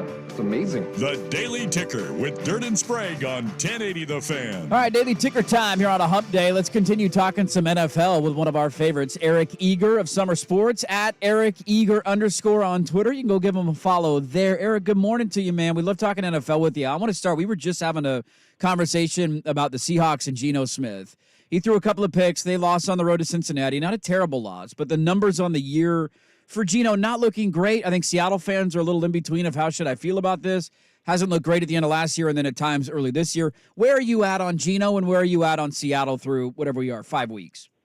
Yeah, I mean, statistics haven't been the greatest. A little bit over 0 in terms of expected points added. When you look at yards per pass attempts, better than league average, but not terribly efficient. Haven't seen as much explosiveness out of Metcalf. You haven't seen, the Jackson Smith and Jigba that we expected to see when he was taken, out of Ohio State in the first round. Well, offensive line's been banged up, and I think that contributes a lot to it. He's not a quarterback that's going to be able to overcome everything there. They get an easier matchup this week against Arizona. I think he needs to get some wins on the board this week because they did move the ball okay against Cincinnati, but in the red zone it was really a treat for the Bengals in terms of what he was giving them there. So I think it's not encouraging, but I don't think that he's buried at this point. I still think Seattle can be a contender in the NFC. And I think he can salvage this season and sort of be a surplus for this team. Eric, we'll probably get to the Philadelphia-Miami game because that's a great one. There's another really good one at 10 a.m. our time here that I'm excited for. Lions at Baltimore. I mean, Detroit looks like the real deal. And Baltimore is one of these weird teams that probably should be blowing teams out, but they're in close games, but they win. And what's your read on Lions at Baltimore this weekend? Yeah, the point spread's +3. There have been some bets made on the Lions to try to get that down. I'd be surprised if it closed at +3. Your read on the Ravens is 100% correct. They're in games where every single week I'm messaging my friends and I'm like, the Ravens lose a game like this every month, it seems like.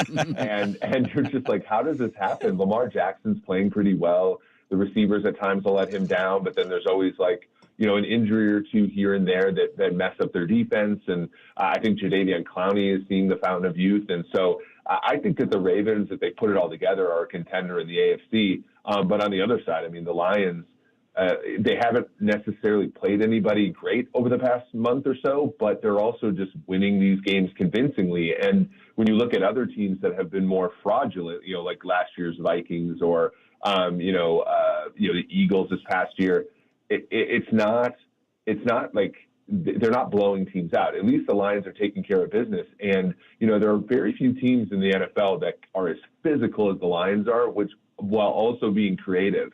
And on both sides of the ball, that team is very physical on the line of scrimmage, but also creative with play calling.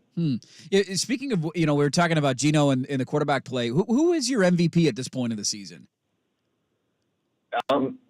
This sounds weird because I don't think he played the greatest on Sunday night, but I think Josh Allen's the MVP of the league right now.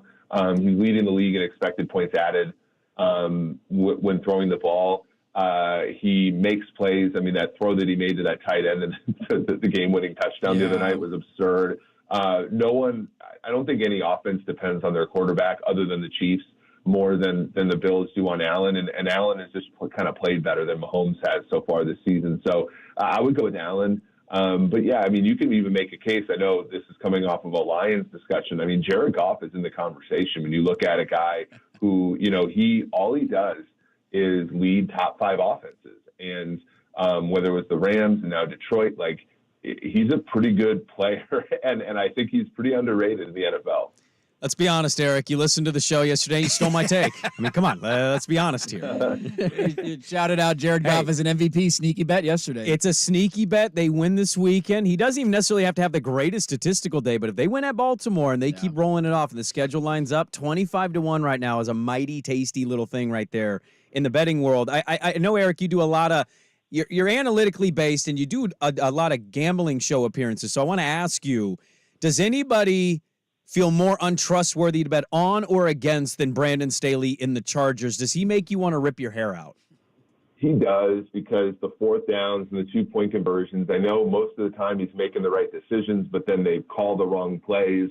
If you look at the probabilities and the number of games that land on 3 and 7, that's great until you get to a Chargers game where they don't kick a field goal when they should or something like that. And so it's weird, man. And last Monday night's game is another example where you look at that team and I want to think, structurally he understands defense and analytically he understands in-game decisions, but that's a poorly coached team. There's a lot of penalties. There's a lot of just of the unforced errors. And yeah, as good as that quarterback is, and as good as some of those players in that defense is, like that team is just a very random team that it's very difficult to handicap week to week. We finally have the NFL getting the scheduling model right with the Sunday night game that deserves to be the Sunday night game. In Miami, in Philly, the Eagles are wearing the throwbacks. I mean, we had mentioned it. I tend to like Miami because I feel like the weakness of Philly is their secondary and the way that they throw the ball downfield. And I love Philadelphia. And he loves Philadelphia. What do you make of that game? Because we can't wait for it. Yeah, I mean, the running game for the Dolphins is like historic right now when you talk about explosive plays in a league that doesn't have any explosive plays. The passing game, Tyreek Hill's averaging something like 5 yards per route run, which like historically, guys that get to 3 like Julio Jones in 2016, like that's, so it's unbelievable what Miami's doing. The only thing is I think both lines of scrimmages favor the Philadelphia Eagles. And, that is a hard thing to overcome for me if I'm going to go up and get less than 3 with the Miami Dolphins. So that to me is, I think, the biggest one. But you're right. On the outside, that's a banged up secondary with safeties that I don't know can keep up with either Waddle or Hill.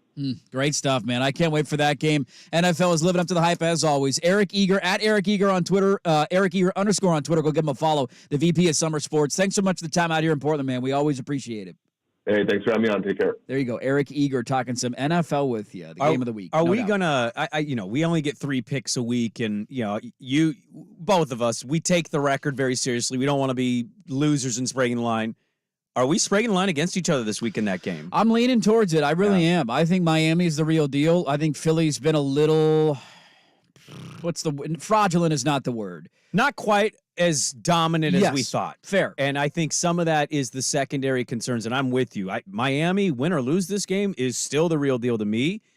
I just kind of like the bounce back spot, home game. I get it. Yeah, I get it. That Miami defense, they don't have Ramsey back yet. Not yet. You can move the ball on that defense, and I kind of lean the over 52. But I think that's going to be a hell of a football game. I want to get to that. Speaking of Philadelphia, there was somebody that mentioned them this week that I chuckled at when I saw it. And so I want to get to that coming up next because, just have some perspective. So we'll get to that. Did you guys see what Dabo Sweeney said this week? We need to talk about that at 8 o'clock. He wants his team to lose games. He's publicly advocating for his team to lose more games. Why? I'll explain that. Status story coming up at 8:15. But an NFL player with some interesting comments about other teams. That's next on The Fan. Who's stinking it up? Woo! Do not go in there. It's time for Who's Stinking It Up, a sports lowlight that's ripped from the headlines. We couldn't do diddly poo. Brought to you by Three Mountains Plumbing. Schedule your appointment online at threemountainsplumbing.com. We got to be stubborn and not miss the pitch we're looking for or wait for the pitch that we're looking for. So that's part of having a mature at bat, and we can slug. We got to find out how to beat you, and we can do it in a couple different ways. But obviously, slugging is one very key way to do it. There's Torey Lavolo, the manager of the Diamondbacks, who I knew easily top of my head when I heard that voice. The Diamondbacks get absolutely trounced by Philly. They're down 2-0 in the LCS. Well done on the pronunciation on the fly. I'm impressed by your performance over there. Look, I'm going to push back a little bit. Aaron Nola was awesome last night. Yeah, they're overmatched. Philly's the better team. We'll see. Maybe they shock the world, but this series looks like it's over. Who's Stinking It Up? Brought to you by Three Mountains Plumbing. Make plumbing and electrical services delightful. Get your time back and let the pros tackle whatever projects you need completed. Schedule an appointment online at Three Mountains Plumbing. That's threemountainsplumbing.com. Hey,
being the big. He does want to be a big member. He'd just prefer to be a big member as a Beaver. Yeah, I think he's pretty happy in Corvallis, but, time will tell on that. I do love the random sourcing that we get from time to time. I talked to a buddy's friend whose neighbor's wife said that Jake Dickert's going to Michigan State. Oh, all right, cool. Sounds good. I also love the fact that Washington State loses a couple games and it goes, Dickert's off. Mm-hmm. He's going to Michigan State. It's done. Something smells funny around here. All the attention to detail is gone. They're not performing anymore.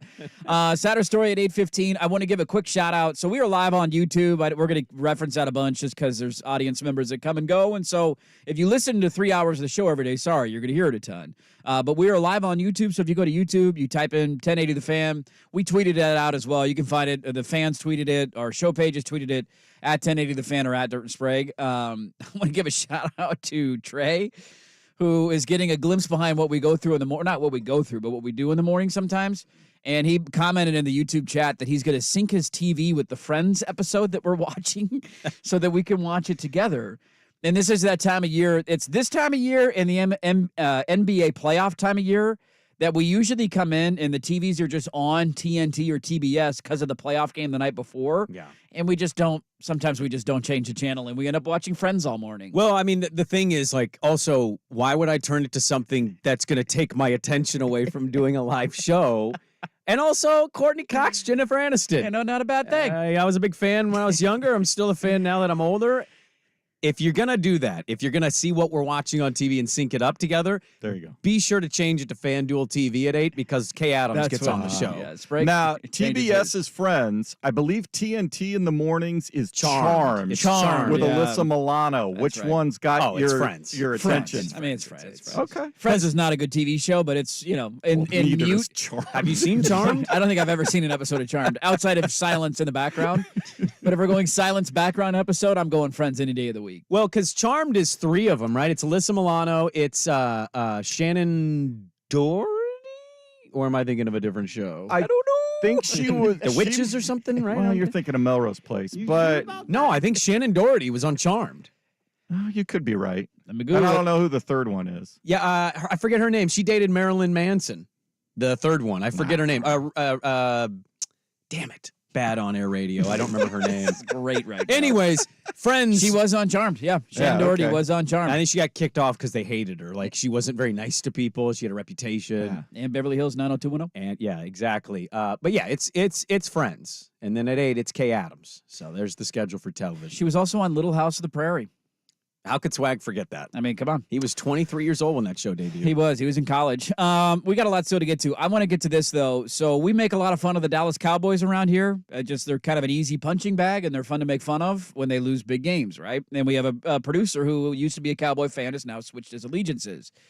Micah Parsons, I love the trend of players doing podcasts. I genuinely do. The messaging can be fun. They can control some of that narrative. But then you get the whole, the NBA's gone through this, the new media, old media, it's new media. And the new media ends up just being exactly the same, talking about speculations and nonsense and not really getting into X's and O's. Isn't that weird? The media's the big, bad, evil thing. Yes. And then you get into the media and you just become the person doing what? Exactly the thing we do. So Micah Parsons on his podcast was talking about the Cowboys who won on Monday night. They beat the Chargers, obviously, 20-17, the final. 2 teams lost this weekend, and he asked the question out loud on his podcast, I believe, why don't we criticize them? So he said, when we lose, when Dallas lost 42-10 to the San Francisco 49ers, everybody made fun of us. Everybody was critical of us. Everybody was critical of our quarterback. Mm-hmm. He then adds, quote, I just don't condone the bashing of Dak Prescott of the Dallas Cowboys and to not have the same energy for the Eagles. We want the same energy for everybody because there's a whole bunch of bashing that's done when it's Dak Prescott, but not the same when it's the Eagles. He then went on to add the 49ers to that as well, who lost to the Cleveland Browns and whoever, P.J. Walker at quarterback, and saying Zach Wilson beat the Eagles. Why isn't everybody in the national media making fun of the 49ers and the Philadelphia Eagles today? I would actually argue they did. I mean, the Niners lost to P.J. Walker in the Cleveland Browns. It got to the point where now there's a legitimate segment of the football fandom that's like, is Brock Purdy that good? Yeah. Hurts threw 3 picks, and they lost to Zach Wilson and the Jets. I think Micah Parsons needs to either not comment on these things or pay attention, because both teams, I would say largely up until Wednesday today, have been made fun of for their losses. Those are bad losses. The other thing is, I get it. You're defending a teammate. All right, if this kind of stuff happened in radio, I would defend my teammate. Yeah. I would. Jack Ramsey's pod, you going to go on and defend me to Absolutely. Blazer fans who are angry because I called him stupid? Why do you do that show with that guy? I hate that guy. No, he's a good guy. He's a good guy, I promise. He's a Duck fan. He's a good guy. But no, I look, defend your teammate all you want, but the numbers bear it out, man. Yeah. What's Dak won? 2 playoff games? Two playoff games. No, I think he's won 2. He beat Detroit and Seattle and the Rams. Oh. Didn't they beat Seattle a couple years ago? And maybe he's won 3. When did they beat the Rams? I don't remember that game. That was the where was that? Was in LA.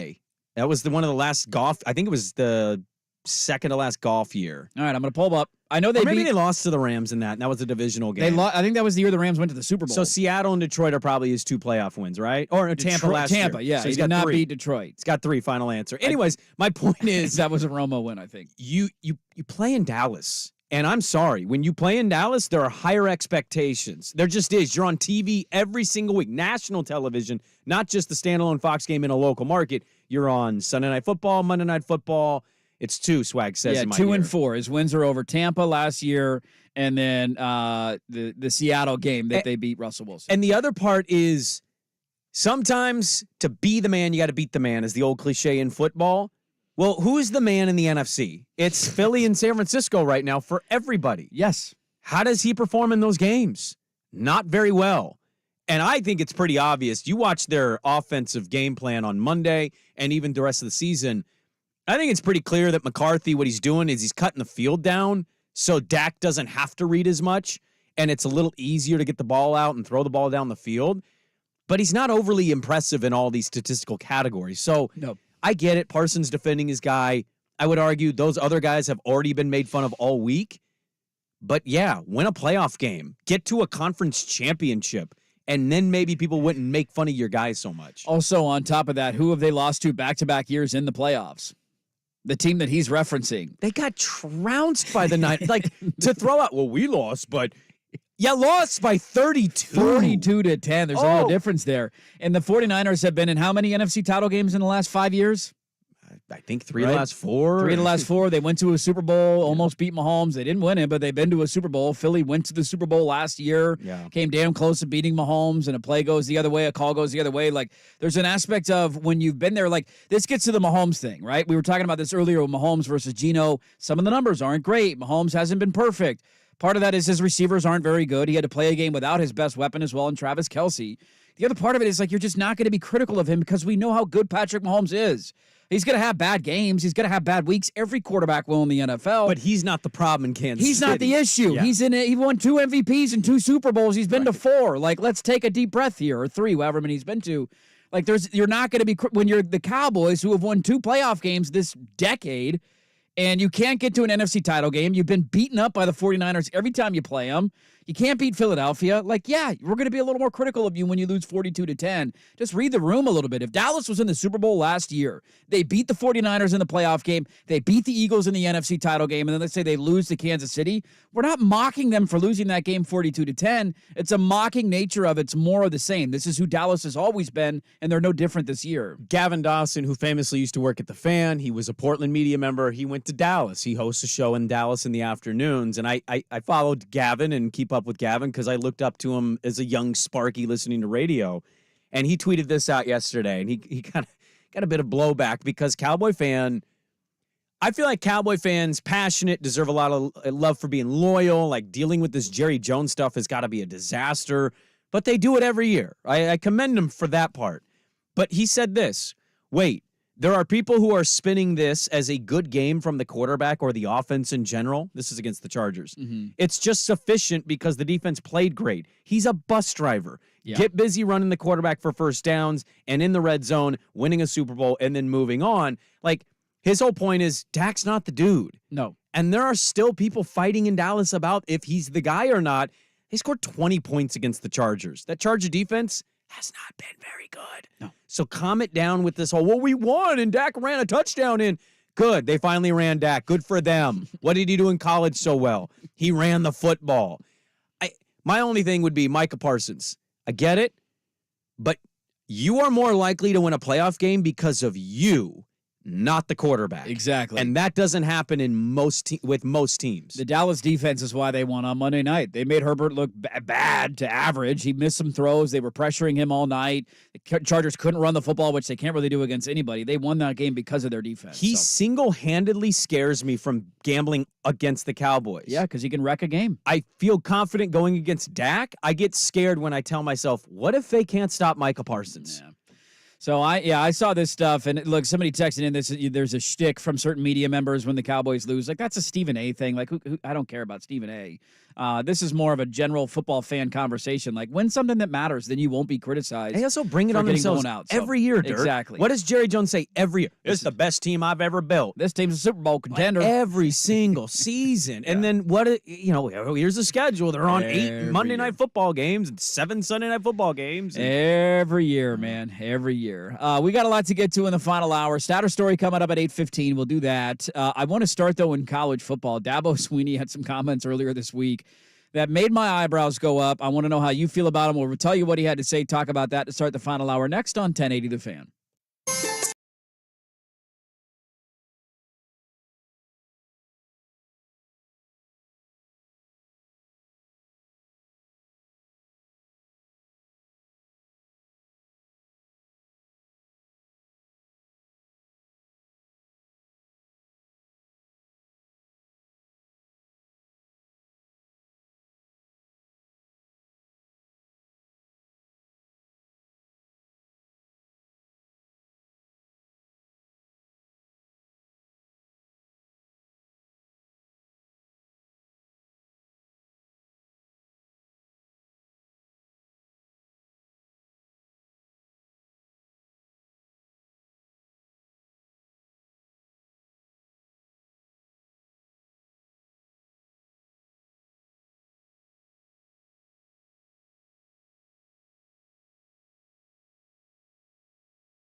Grab case and football.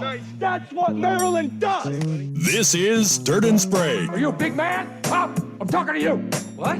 You wake up in the morning, you say, I put on my big boy pants. Put on a little jacket, you go. You take your lunch because you got big boy pants on. With Andy Dirt Johnson and Brendan Sprague. I can say big loud things. I can be demonstrative. This is how you conduct yourself in a democracy. Dirt and Sprague on 1080. We want to look to the future, we've got to tear down the past. Babe Ruth was nothing more than a fat old man with little girl legs. The Fan. Hey, let's do this. Final hour, Dirt and Sprague here on Portland Sports Leader, 1080 The Fan, 99.5 HD2, the Odyssey app, and YouTube.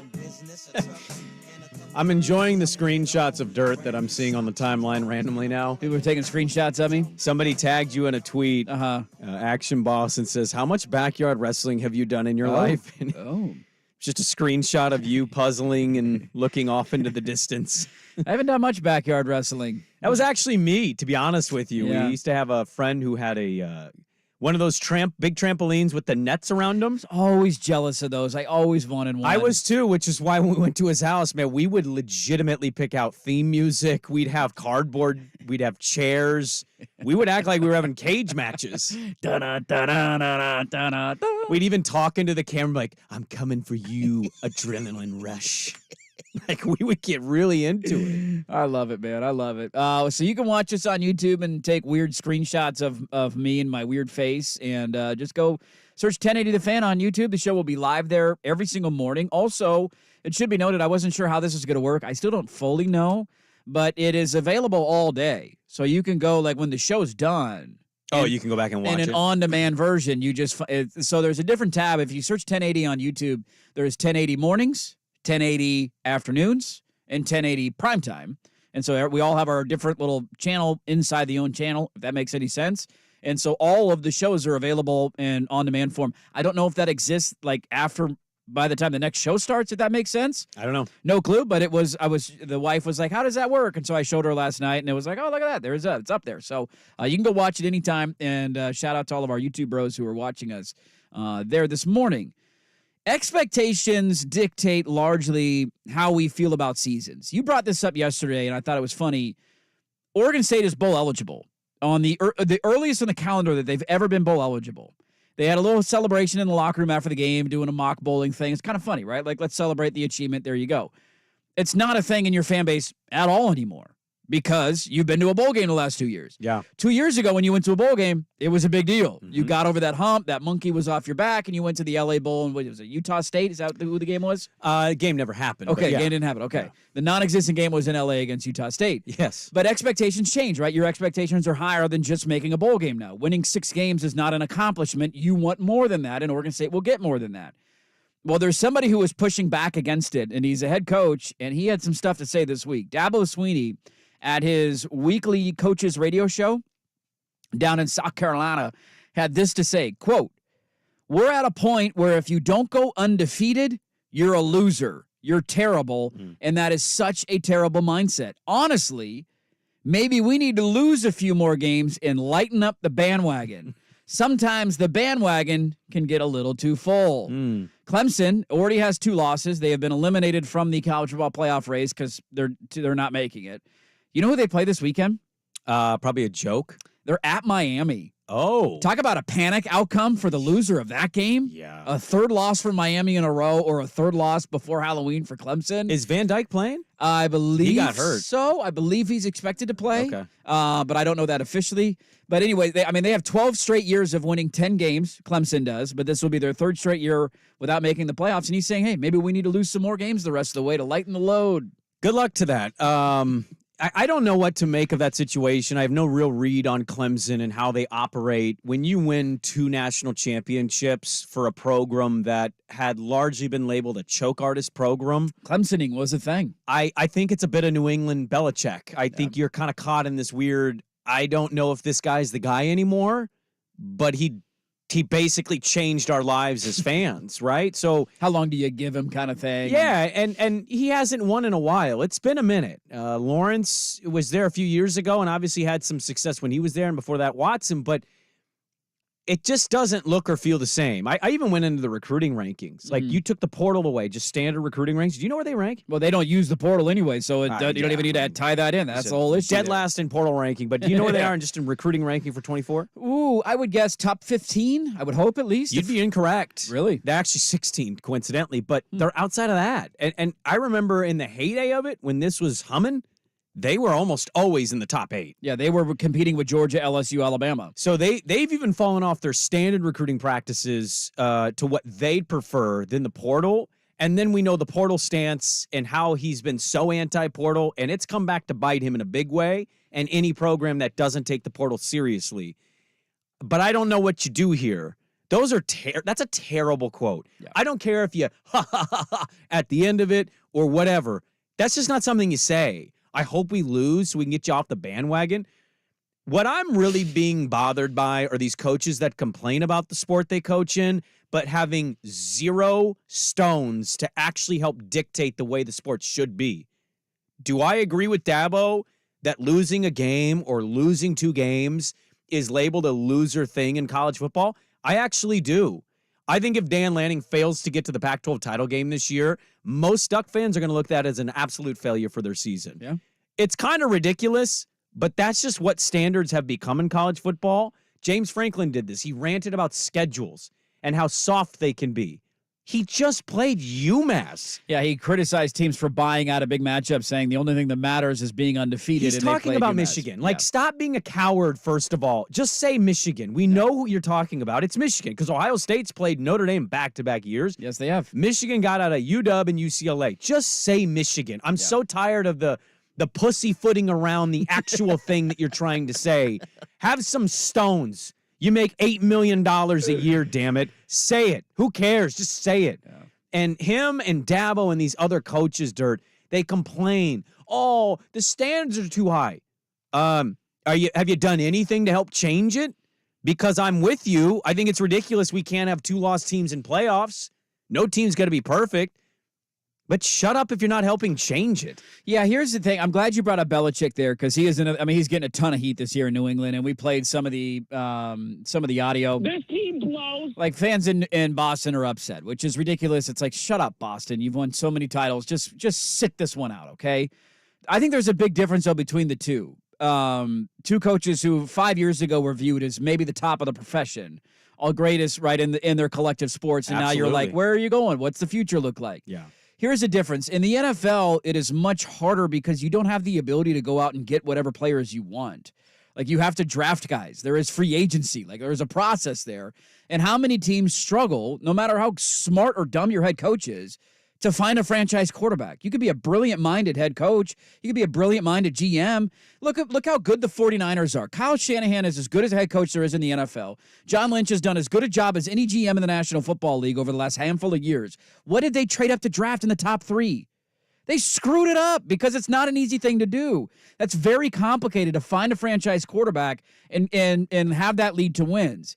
In college football, you have the ability to go recruit whoever you want and sign whoever you want if you can convince them to come to your school. And the reason why the criticism I think is valid of Dabo is that he has shut off a valve of talent acquisition because he's just stubborn and there's no need to do it. And I think that's why Clemson fans are saying, like, wait a minute. Like, we understand, we were appreciative of everything that you've done. And Clemson, for a down year last year, it's funny, we say that. They won the ACC. They went to the Orange Bowl. And they played Tennessee. I know it's not the playoff, but they won 11 games and won the ACC. I know. I get it, but that was with the whole quarterback stuff and some weird off-the-field stories. So Oregon would have won the ACC easily last year. I don't disagree with that. Sucked. I don't disagree with that, but they basically have won the ACC every year for like 9 straight years outside of 1 year where Kenny Pickett randomly won it. But the problem is for Clemson fans, they're right to be critical because if you're going to be stubborn and say my approach is going to work, my way or I don't need the transfer portal. I can develop guys, I can recruit guys, I can find them. That's the way that we're going to win. It better work because it's not working. And if they lose this weekend, that's 3 losses before Halloween, including an embarrassing loss to Duke in the opening game, a game against Florida State that they shed no business losing. You know why they lost it? They don't have a kicker. You know what's in the transfer portal? Kickers. Kickers. You don't have to go pull one out of grad school who was already retired from football. That was a good story until he missed. And then he missed a game-winning 25-yarder against Florida State, and they went on to lose in overtime. Yeah. Like, you're doing this to yourself. That's why I think it's totally fair to be critical of what Dabo's doing. Well, I see the difference, and I totally agree with you. I would make a slight argument. Belichick is the one deciding to still be the GM and the coach, and maybe you should stop trying to be one that you're not good at and just he be hired one that you are. Hired a non-offensive coordinator to be offensive coordinator, so that's fair. He certainly shot himself in the foot in his own ways. The portal stance, we've noted that and how ridiculous a stance it is. You know my opinion on the portal. I value high school recruiting. Mm-hmm. I think it's pivotal. I think we're pretty close to saying the portal is almost as important just because you can plug and play. I asked you off the air, and I don't even know if you care if this is on the air, but I asked you Monday. I'm like, what do you think Oregon's going to do when Bo leaves? Yeah. And you said portal, and that kind of surprised me because they just recruited Van Buren. They've got Navoso. I know Ty Thompson. I don't know what his eligibility is, but maybe he's back. It just surprised he's back. me. Yeah, he's only, I think, technically a sophomore. I don't want to pretend to know how that still works. That's ridiculous. He's 28 years old. But that answer surprised me. But also, when you talk about winning and winning now, Lanning may not want to wait. You know what team is having to suffer through this? And I don't know how many people know this story. There's a team in the Pac-12 going through this right now, and you can make a real argument. It's been detrimental to their ability to maybe even win the conference this year. You know what I'm talking about? I don't.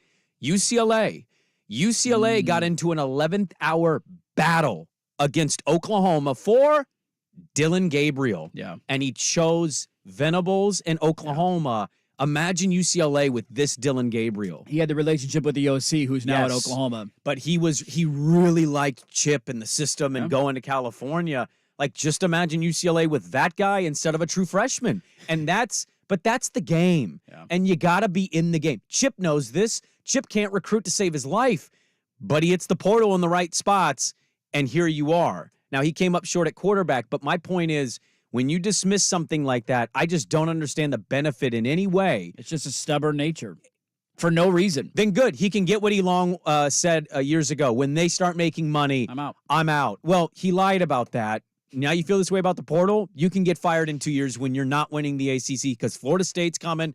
And I know Miami's a joke today, but Miami's recruiting like a juggernaut. North Carolina's winning like, okay, man, there are 3 programs. One's approaching, and the other 2 are here now. Yeah. Good luck to you. Yeah, your main rival in the ACC is Florida State, who has built their entire team out of the transfer portal. Look at the impact it's had on the Pac-12. What is Washington the last 2 years without Penix? What is Oregon the last 2 years without Bo Nix? What's Oregon State? Without DJ and the way he's playing right now. Like, you could do this with a lot of different teams. And so it's just shutting off an opportunity to acquire talent is quite honestly one of the dumbest things that you could do as a coach. And it's just a stubborn nature that doesn't need to be. Also, he set the standard. Yeah. Like, you winning, Raziak, you did this to yourself. You won national titles, and now fans are saying, we want that. You delivered that. Why can't you deliver that anymore? Jordan Travis isn't even in the top 10 in Heisman polling right now. You know why? They recruited a portal kid from Michigan State named Keon Coleman, who's been an absolute monster. Unbelievable. And some people look at that team and say, there's a little more Keon Coleman than Jordan Travis. That one-handed catch he had Saturday was nuts. It's one of the best catches I've seen in my life, and he does this every single week.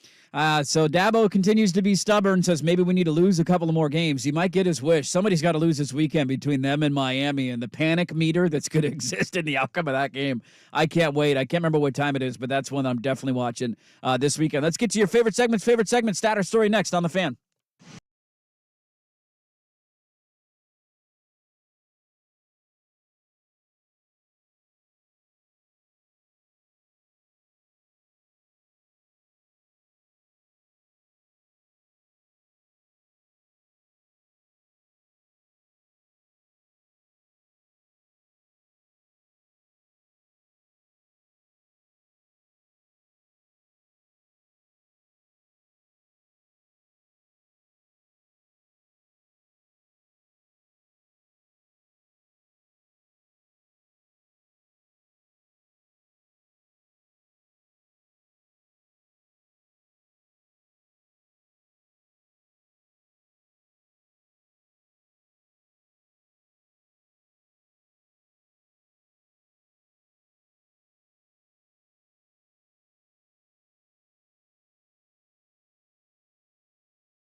News. There's 6,127 students at Adams, 58% of which are girls. So that's 7,107.32 boobs. Break the news. Ladies and gentlemen, can I please have your attention? I've just been handed an urgent and horrifying news story. Is it a stat or a story? Evidence based on olfactory prowess is inadmissible, in case you didn't know. This is Stat or Story, a monumental judgment call with Dirt and Sprague on 1080. Come on, do math. The Fan. All right, I got a trio of things to get to at the bottom of the hour, and that is coming up. One is a injury note, one is a television-related thing, and another one is a wild story that I'm not sure if you guys got to a couple weeks ago when I was out, but it's been in my notes, and I want to talk about it. All that is to come. We got Stat or Story, though. What do we got today, Swag? Your first number is 600. 600. Is it the number of plays run against the Colorado Buffaloes defense in the Pac-12 this season most in the conference? Or is it the number of cupcakes that the Sprinkles Cupcake ATM at their Beverly Hills location can hold at any one time? It is National Chocolate Cupcake Day. I'm going to go with a stat. That seems like a stupidly high number, but that defense is truly awful. And the offense usually has scored quick. See, how many games have they played? 6, 7 games? They're 4-3, right? 4-3. Okay. Yeah. Yeah, I don't think calculators are allowed in this segment. I'm going to go Story. Oh, we get to calculate percentage. You either do it in your head, but there's no calculator. Why? You're not looking at the actual stats of games. We're just guessing our opinion on the calculation. I can't do 7 times 80. I'm going to say stat. You're thinking too hard. I'm going to go Story. This is a story. 534 plays so far. You get like 70 to 80 plays a game. You do that times 7. That's, that's what the calculator was for. Their defense is, quite frankly, awful. 473 yards per game they have allowed. That's over 3,300 yards and 534 plays this season. This is there's a quite the high-end bakery out of Beverly Hills. It's called Sprinkles. And they were the first ones in March of 2012.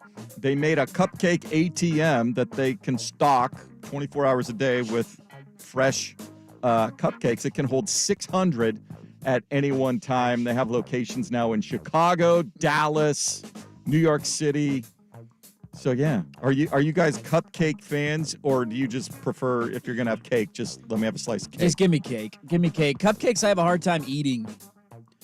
Like, it's just the strategy behind it. You got to peel it, and you bite it, and then you get the frosting on your nose. Like, I'm out on that. If I want that flavor and Are you dessert, an adult? If I want that flavor. You have a hard time eating a cupcake? I just give me a cake. Give me a fork and a plate and a piece of cake. That's what I want. It's like, how do you bite it? Do you go straight into it? Do you kind of go sideways? You end up with stuff on your face. There's a lot going on there. You must look ridiculous eating a cupcake, because I don't know how else you come to these conclusions. Well, now, there is the thing of, like, if you're making, like, the homemade with the Duncan Hines mix or whatever, and they're kind of small, usually you can engulf that thing. But some of the, like, higher end, those the bigger big, cupcakes? giant ones. Who's eating, me or Fat Brandon? Fat Brandon. Okay, Fat Brandon's Unleashed standard size cupcake.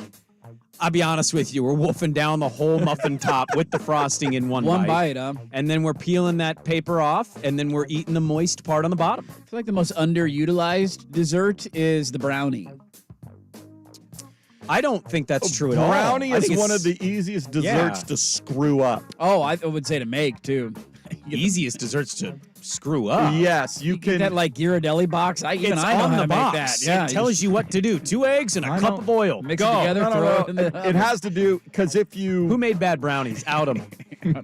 Out them. Well, there's no wheat in them. That was the problem. Yeah, that was the problem. Somebody's saying now somebody has to bring in a cupcake to watch me eat it on YouTube. I'm kind of curious, because I'm seeing so many stupid things in my head. Well, when you get, saying it's this. mostly, it's not like the store-bought ones where there's not a lot of frosting on them. It's mainly like the ones where you get where there's like that kind of crown of frosting. Yeah, the gourmet and so the cupcake's ones. like this tall, and it's like, I just don't know how to bite it. Can you want to do that again? I don't want to do that one again. I don't want to do that. Oh, boy. Your next number is 5. Is it the number of 2-point plays the Oregon Ducks have successfully converted this season, leading the conference? I need you Number of 2-point plays? Yeah, 2-point conversions Okay. that are successful. Or is it the rank on the Big 7 travel top 50 burgers in America list just released that the only Oregon restaurant made the list? It is Mid-City Smash Burger. Why didn't anybody criticize Oregon for going for 2 this weekend? I thought we don't like aggressive plays. Why wasn't that criticized? Because they lost. Oh, okay. What? We had other things to criticize. Why would we criticize that? It wasn't even the top 4 reasons you lost. Well, because they got it. Exactly. There's nothing to criticize. You can't complain about something. It's results-based. Proves my argument. I'm going to say this is a stat. That sounds about right. They did it against Colorado. They had one against Washington. I want to say they had one in the opener against Portland State. Had to have done it against Hawaii, right? They might have felt bad for the Rainbow Warriors, everything going on with the fires. But it's 5... You know what? They had one against Texas Tech. I know that. They won against Texas Tech. Can you imagine the pregame speech? Yeah. Guys, we're not going for 2 today. There's a big fire. Massive fire. It was terrible. Let's be smart about this. There was one against Texas Tech. I remember that they threw in. Remember the Pat? You guys don't remember that, but I do. I'm going to say stat. That sounds right. 5 sounds right. Oh, why am I following you? But I will. Stat. That is correct. 5 leads. 3 from Arizona State. 3 from Colorado. Oregon State, UCLA, Stanford, Utah, yet to convert a 2-point play. Yeah, but you know who's 100% in the red zone? Wussies. Only team in America. Yeah. Oregon State Beavers, baby. What's it like to get to the red zone and not score? We don't know. What's it like to lose to Washington State? You'll find out this weekend. Will we, though? No. Will we, though? No. I don't think we will. Mid-City Smash Burger, which is food carts. They have several locations around Portland. Anyway, they made number 4 the only Northwest restaurant for their burgers on this Big 7 travel. They released their 50 best burgers in America. So, and it's just $5. People are saying that you rip the bottom of the cupcake off and make it a sandwich. That's how they eat it. Well, I'm kind of with the listener. Like, I just need to see you eat a cupcake because you sound like you've never done life. You're just like, how do you eat a cupcake? It's on your face. It's shaped weird. I kind of want to see you eat one now. Give me a fork. You can't eat a cupcake with a fork, though. That's like a cop-out. Why would you need a fork? I'm just saying, if you saw me eating a cupcake with a fork, you would make fun of me, and rightfully so. We are making fun of you. I've never in my entire life had a problem eating a cupcake. I'm like, Mom, I don't know what I'm doing. It's too big. It won't fit in my mouth. Hi, YouTube. That's dirt. Your final number is 2.69. You'll be back. Nice. Is it the yards per rushing attempt allowed by the UCLA defense this season, best in the Pac-12? Or is it the number of Scoville units in millions of hotness for the new Guinness World Record hottest pepper in the world, Pepper X? Say the number one more time. 2.69. That sounds about right for their defense. Did you guys run the ball well against them this weekend? Not particularly great. I feel like a lot of the yards came through the air in the second half. We had 113. It wasn't a very great day on. Yeah, it was more through the air for Oregon State. Probably a lot of carries. But their rush per yard, their yards per rush was awful. It was Not like good. 2.1. I think this is a stat. I'm going to go stat 2. That sounds right. 2.29. Best in the conference? Best in the conference, Yeah. 2.29 yards per rush. Now, also that takes into account in college sacks.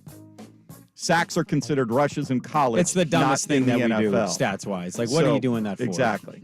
But no, this is from the Huffington Post. Weird news. So the guy that came up, he's in North Carolina. He figured out how to come up with the Carolina Reaper pepper that became hotter than the habanero. What year was that? 2000. Where is that? It was somewhere here in the story. I can't see it right now. Torch and buttholes since 2004. 2013. So 2013, the Carolina Reaper pepper became into. But Pepper X now, 2.69 million Scoville units, which is how it's. Just for reference, a regular jalapeno pepper is 5,000 units. Wow. Yeah, so like I'm just gonna. So the Carolina Reaper is 1.64 million. So he units. doubled it up. What's with the X thing? Why are we? What is? What are we? I don't know. Well, I'm more curious. What's going on? Who is this for?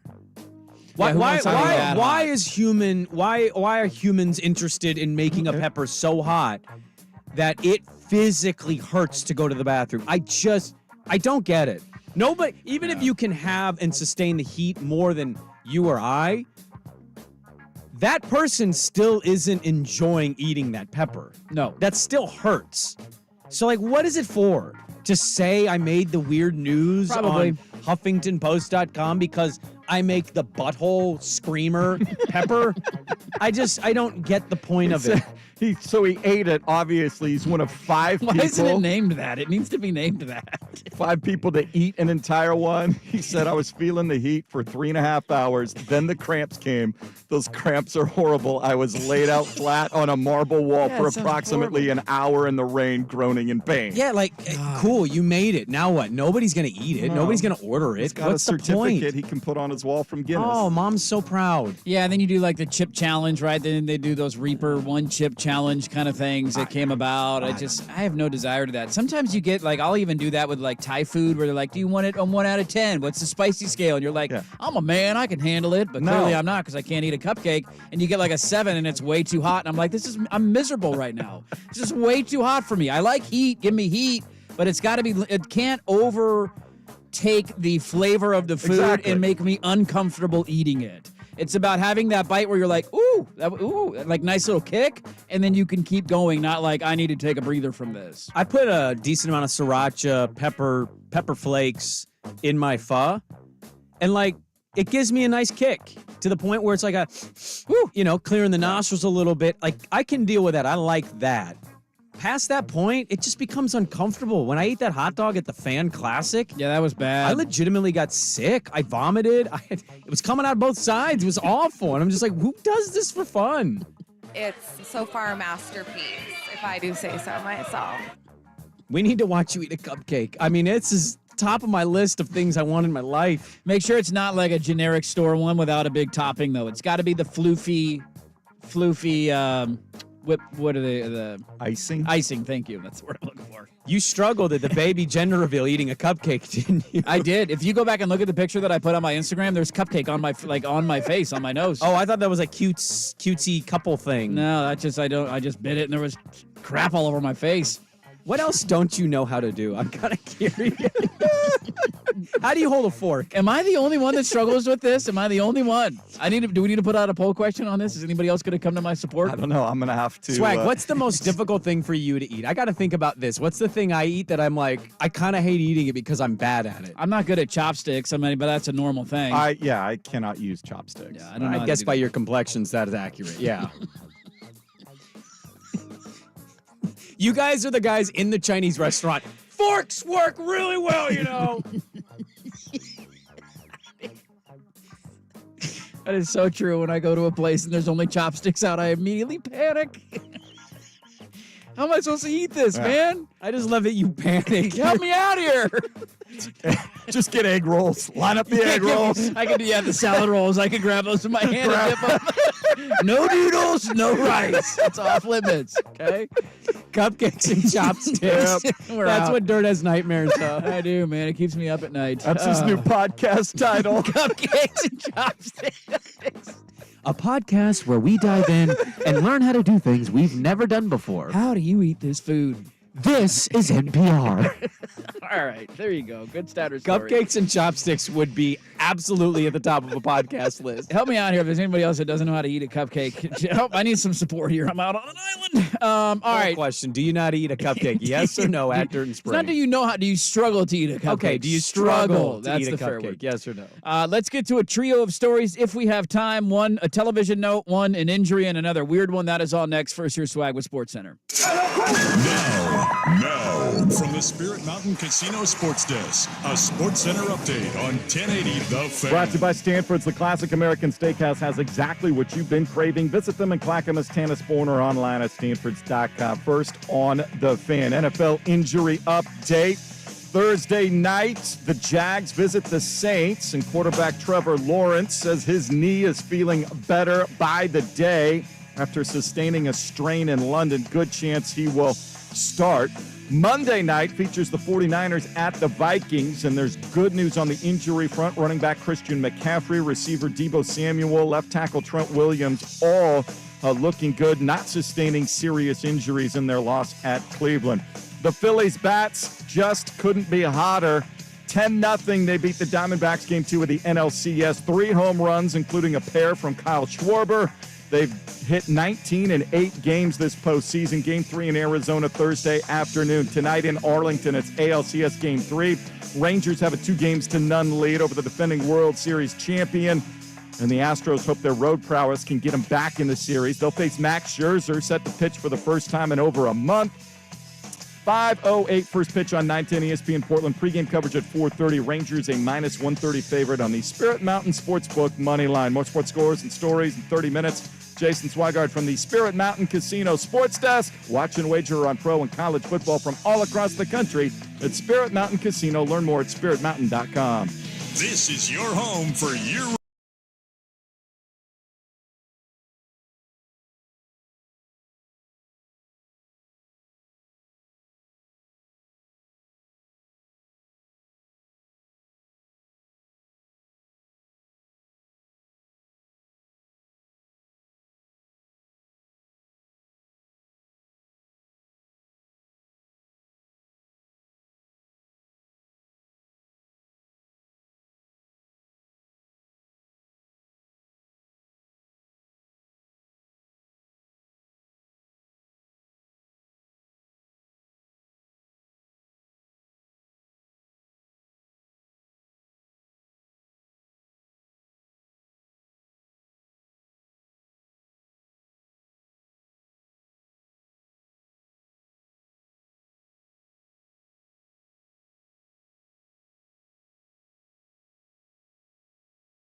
This is Dirt and Sprague on 1080 The Fan.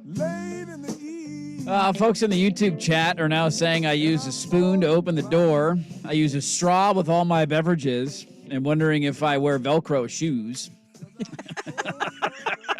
I enjoyed that one. There is one person at the Vancouver Ford text line who is coming to my defense. Okay. Saying, I'm with you, Dirt. Cupcakes are a problem. Thank you. Thank you, brave soldier. It's very nice of your mom to text in. For standing up for causes that matter. I want to check that number. I'm not convinced it's outside of the Johnson. It's a 360. bubble. It's a 360 area code. You got cousins in There's Washington. no Johnson bubble that lives in Vancouver. That's because they married and changed their last name. You can get a burner phone anywhere Exactly. these days. There's an in-law cluster that lives in Vancouver. That's but a Metro PCS phone if I've ever seen one. I will say this. So I'm getting out. I had to run to the bathroom during the commercial break. I'm coming back to the studio. Mm-hmm. Coog Ludes jumped to your defense here. Thank you, Coog Ludes. He goes, brave man. I kind of get it. And I went, well, what do you mean? And he's like, it can be a little challenging. What do you do? And I go, well, Johnny, if you gave me a larger than normal cupcake, I'd do the natural thing. I'd want to lick the frosting. You lick the frosting down. Frosting, oh, yeah. Weirdo. You lick it that down. ruins the best part of the cupcake. No. You need frosting with the cake. You still have it. But when you are describing what you're describing, a larger than normal cupcake, slightly higher frosting, you lick the frosting down to a more biteable level. Or you do what the listener said. You cut it in half, you make a sandwich. Now you got cake. I'm just picturing you licking frosting now. Might be a great image in your head, huh? Taking the top off right there. Yep. All of it. It's like this. So many promos to make this. It's the same problem though. Like when you go to a burger place and they make the burger too big. Like when you get those and it's like too big of a burger. Stop ordering 4 patties. Like I love big burgers and I cannot lie, but sometimes it's too big and I can't get it all in my mouth. Dirt's at a Wendy's drive-thru. Can I get a quad stack? How do you eat this, sir? You unhinge your jaw and it just slides right down the gullet. Okay. All right. We've been blowing and going. There was a Michigan State professor that got arrested and placed on leave because students found out that he ran a meth lab in Louisiana. Did you guys see this story? Real life Breaking Bad? A real life Breaking Bad. He's a professor of, let's see if I say this right, kinesiology? Did I nail it? What is that? It's the study of the human body. Okay. So he's a study of human motion. Yeah. Human motion. Okay. So he's an instructor at Michigan State. He didn't take one of those classes in college, did he, Swag? No, I did not. Nowhere near the science building. Nope. I failed every science class I took and had to retake it. Like even geology, rocks. I don't need to know. So the students found this out. Evidently, he was arrested in March of 2020, where deputies found a meth lab under a bridge over a canal with smoke coming from a bucket, and he was arrested for running a meth lab. And then, after that, his trail kind of disappears, but the court will say that he actually went to prison and served a little bit of time. He then applied to be a professor at Michigan State under a false identity. Good for him. Michigan State hired him. Yeah. One of the students was asked for comment about this and said everybody was really shocked, but also everybody kind of knew he was a little crazy from the first 2 classes. He had a lot of angry outbursts. Everyone was in shock and just disappointed in the university, and so he has been placed on leave, and they were like, wait a minute, this guy looks like the guy from the news story from the meth lab that got caught under a bridge in Louisiana. No, catch me if you can. Let me think of a way to forge everything so you can hire me. You know what's funny? That story, it harkens me back to my childhood with my stepdad, but it made me think of another story that I saw somewhat similar.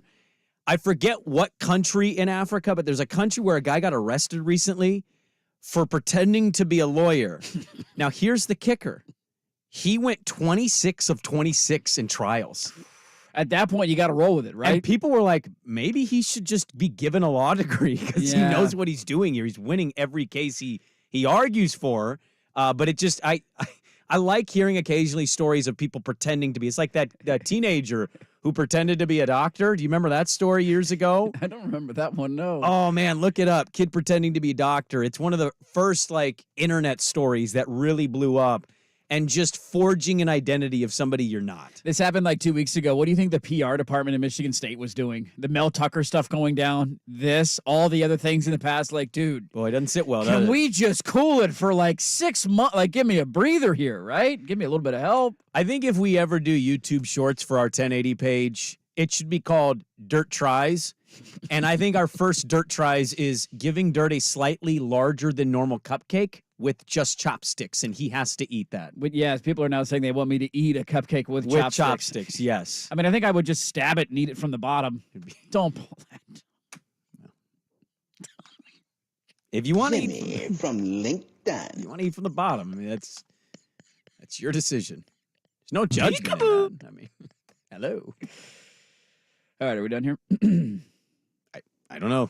I didn't get to my other two stories. Let's see if we have time for them in the final segment of the show. And need to archive the last half hour for when Little Smudge says, "So you're on the radio?" Yeah, what's that like? What do you do for a living, Dad? If you named the final hour of the show, it would have to be called Chopsticks and Cupcakes. Cupcakes and chopsticks. Yes. Absolutely. There is an injury to talk about, also something TV related going on. I want to get to that, and then baseball playoffs continue. We'll wrap it up there next on The Fan. The Herd with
popcorn. Watch you move your body to the pop song that I'm singing. This is Dirt and Sprague on 1080 The Fan. Jeremy commenting on the YouTube stream that the sippy cups for the baby shower are not only going to be used by Smudge. It's true. I could rock a sippy cup, a little bit easier, easy access. I went to a guy-girl baby shower once with like a friend of a friend. Okay. And they played games, and it was like, cut up photos of each other's faces and make a person to see what the baby would look like. And, kind of fun games. And one of them was sucking apple juice out of a bottle. And the first person to win got like a $50 prize to a restaurant. At this point in my life, it's pretty poor and cheap. That's a good prize right there. And I'm like, dude, this is a date night. Now I'm going to spend $1. This is great. And I lost. Because I've never seen a grown-ass man suck down apple juice quite out of a bottle tip like that. And then he told me the secret. The secret is you got to chew it a little bit, and it starts pouring out a little quicker. I was like, I didn't know there were secrets to this. How did you know that? And then he told me maybe the most disgusting thing I've ever heard. He goes, you've never had foreplay while your wife is feeding your baby? I go, no. Damn it, Jimmy! And he took it to a place that was so uncomfortable. I had nothing else. I just chuckled awkwardly and walked away. I'd never heard that. I didn't see cupcakes being the thing that was going to derail the show today, but here we are talking about foreplay. National Chocolate Cupcake Day, everybody. Way to go, Swigard. This is all your fault. Swag, by the way, is going to make cupcakes and bring them in at some point. And so, yeah, probably Friday. Are you going to eat one? Because if you're not participating, I won't. Yeah, go. we all have to eat one. I want Fat Swag here. Yeah, I want pronto. I joked in the break. I said I'm going to be like Kramer in the shower taking notes. He was always trying to make his showers more efficient. That's a good idea. I need to do that. So you guys have to eat a cupcake because if I struggle, I then need to watch you guys. And if you struggle eating these big cupcakes, I'm going to laugh my ass off. That's all I got to say. You're going to be over there licking it. Licking the top now, of what your is cupcake. define struggle? Like getting crap all over your face. It's incredibly messy. All over my face. I mean, you get what I'm saying. Yeah. If you're biting in and it's like you got a mustache full of icing and that's what your face looks like and it's on your nose. All right. You're like trying to fit it into your mouth, but it doesn't quite fit. Do you bite sideways? Do you bite up top? Where do you go? Do you go bottom? Anyways. Yeah, I'm looking forward to the contest. There's a poll question up right now. Do you struggle to eat larger than normal cupcakes? And early on this thing, 54% of you say no, 45% say yes. So I'm a little surprised. This is a decently even poll question. Big week in sports if my family asks what I talked about on the show for 45 minutes today. What happened? Let's get to Anthony Richardson being done for the year. Major bummer. And my offensive rookie of the year ticket is now up in flames. It's gone. And CJ Stroud's also would have beaten him if he stayed healthy. Well, easy. My boy could have got it going. You never know. You really believe that? Didn't Anthony Richardson beat him head-to-head? Didn't they win that game? I mean, I don't know if that's how they do the criteria for Rookie of the Year. It should be. Maybe that's how we should decide. CJ Stroud is top 5 in yards in the NFL. Like, not just in rookies, in the NFL. He's having a great season, and they're in the playoff contest. It sucks for Colts fans. But honestly, after the first game, the second game, I would have thought this was going to happen too if I was a Colts fan. Stop running him. Yeah, he got hurt right out of the gate. 2 concussions in that Houston game. He got hit. He had 2 touchdown runs in the first half and then got the concussion in the end zone, and that's where it kind of started, and then the shoulder injury 2 weeks ago. Yeah, you don't need to run a guy that much. If you don't trust his throwing, I mean, that's part of this process. You got to see what he's like as a thrower. Astros and Rangers game 3 tonight. I couldn't care less. Max Scherzer on the hill. Scherzer's interest makes this interesting because he hasn't pitched in over a month. Is not. 2 colored eyes, man. Don't trust that guy on the bump. He's going to strike out everybody. I still think there's good value in the Astros. In the Astros? Yeah. Texas is a minus 125 money line favorite, so you get some good odds there on the Astros if you want to bet them. It is in Dallas tonight or in Arlington or wherever the hell they play. Globe Life Park. May not be a popular opinion. I don't know if I'm going to watch a second of this game. Okay, that's fair. I got nothing else to do Rangers tonight. have not lost in the postseason. They have not. Phillies only lost once. Seems like we're heading for a collision. Let's just get there, and we'll see if we're one step closer tonight. That will do it for us. If you missed the show today, you can go check the podcast, 1080thefan.com, at Dirt and Sprague and at 1080thefan. That is the Service Patriots podcast. Thanks, everybody who watched again on YouTube. A reminder that the show will be available all day on YouTube. You can just go to YouTube, search 1080thefan, and it'll pop up right there, and you can watch the show in on-demand form in the video if you want to see me doing weird things with my hands as I talk about trying to eat a cupcake. That will do it for us. Tomorrow, We have Baldy on at Brian Baldinger, 7 7 o'clock. Okay. And then it's a Thursday, so we have Ken Barkley on at 8. Baldy's breakdowns. I want to go through a couple teams and players. Love it. That'll be the show tomorrow. Thanks so much for being a part of our Wednesday, everybody. We'll talk to you tomorrow at 6 a.m. Colin is next, listening to 1080 The Fan.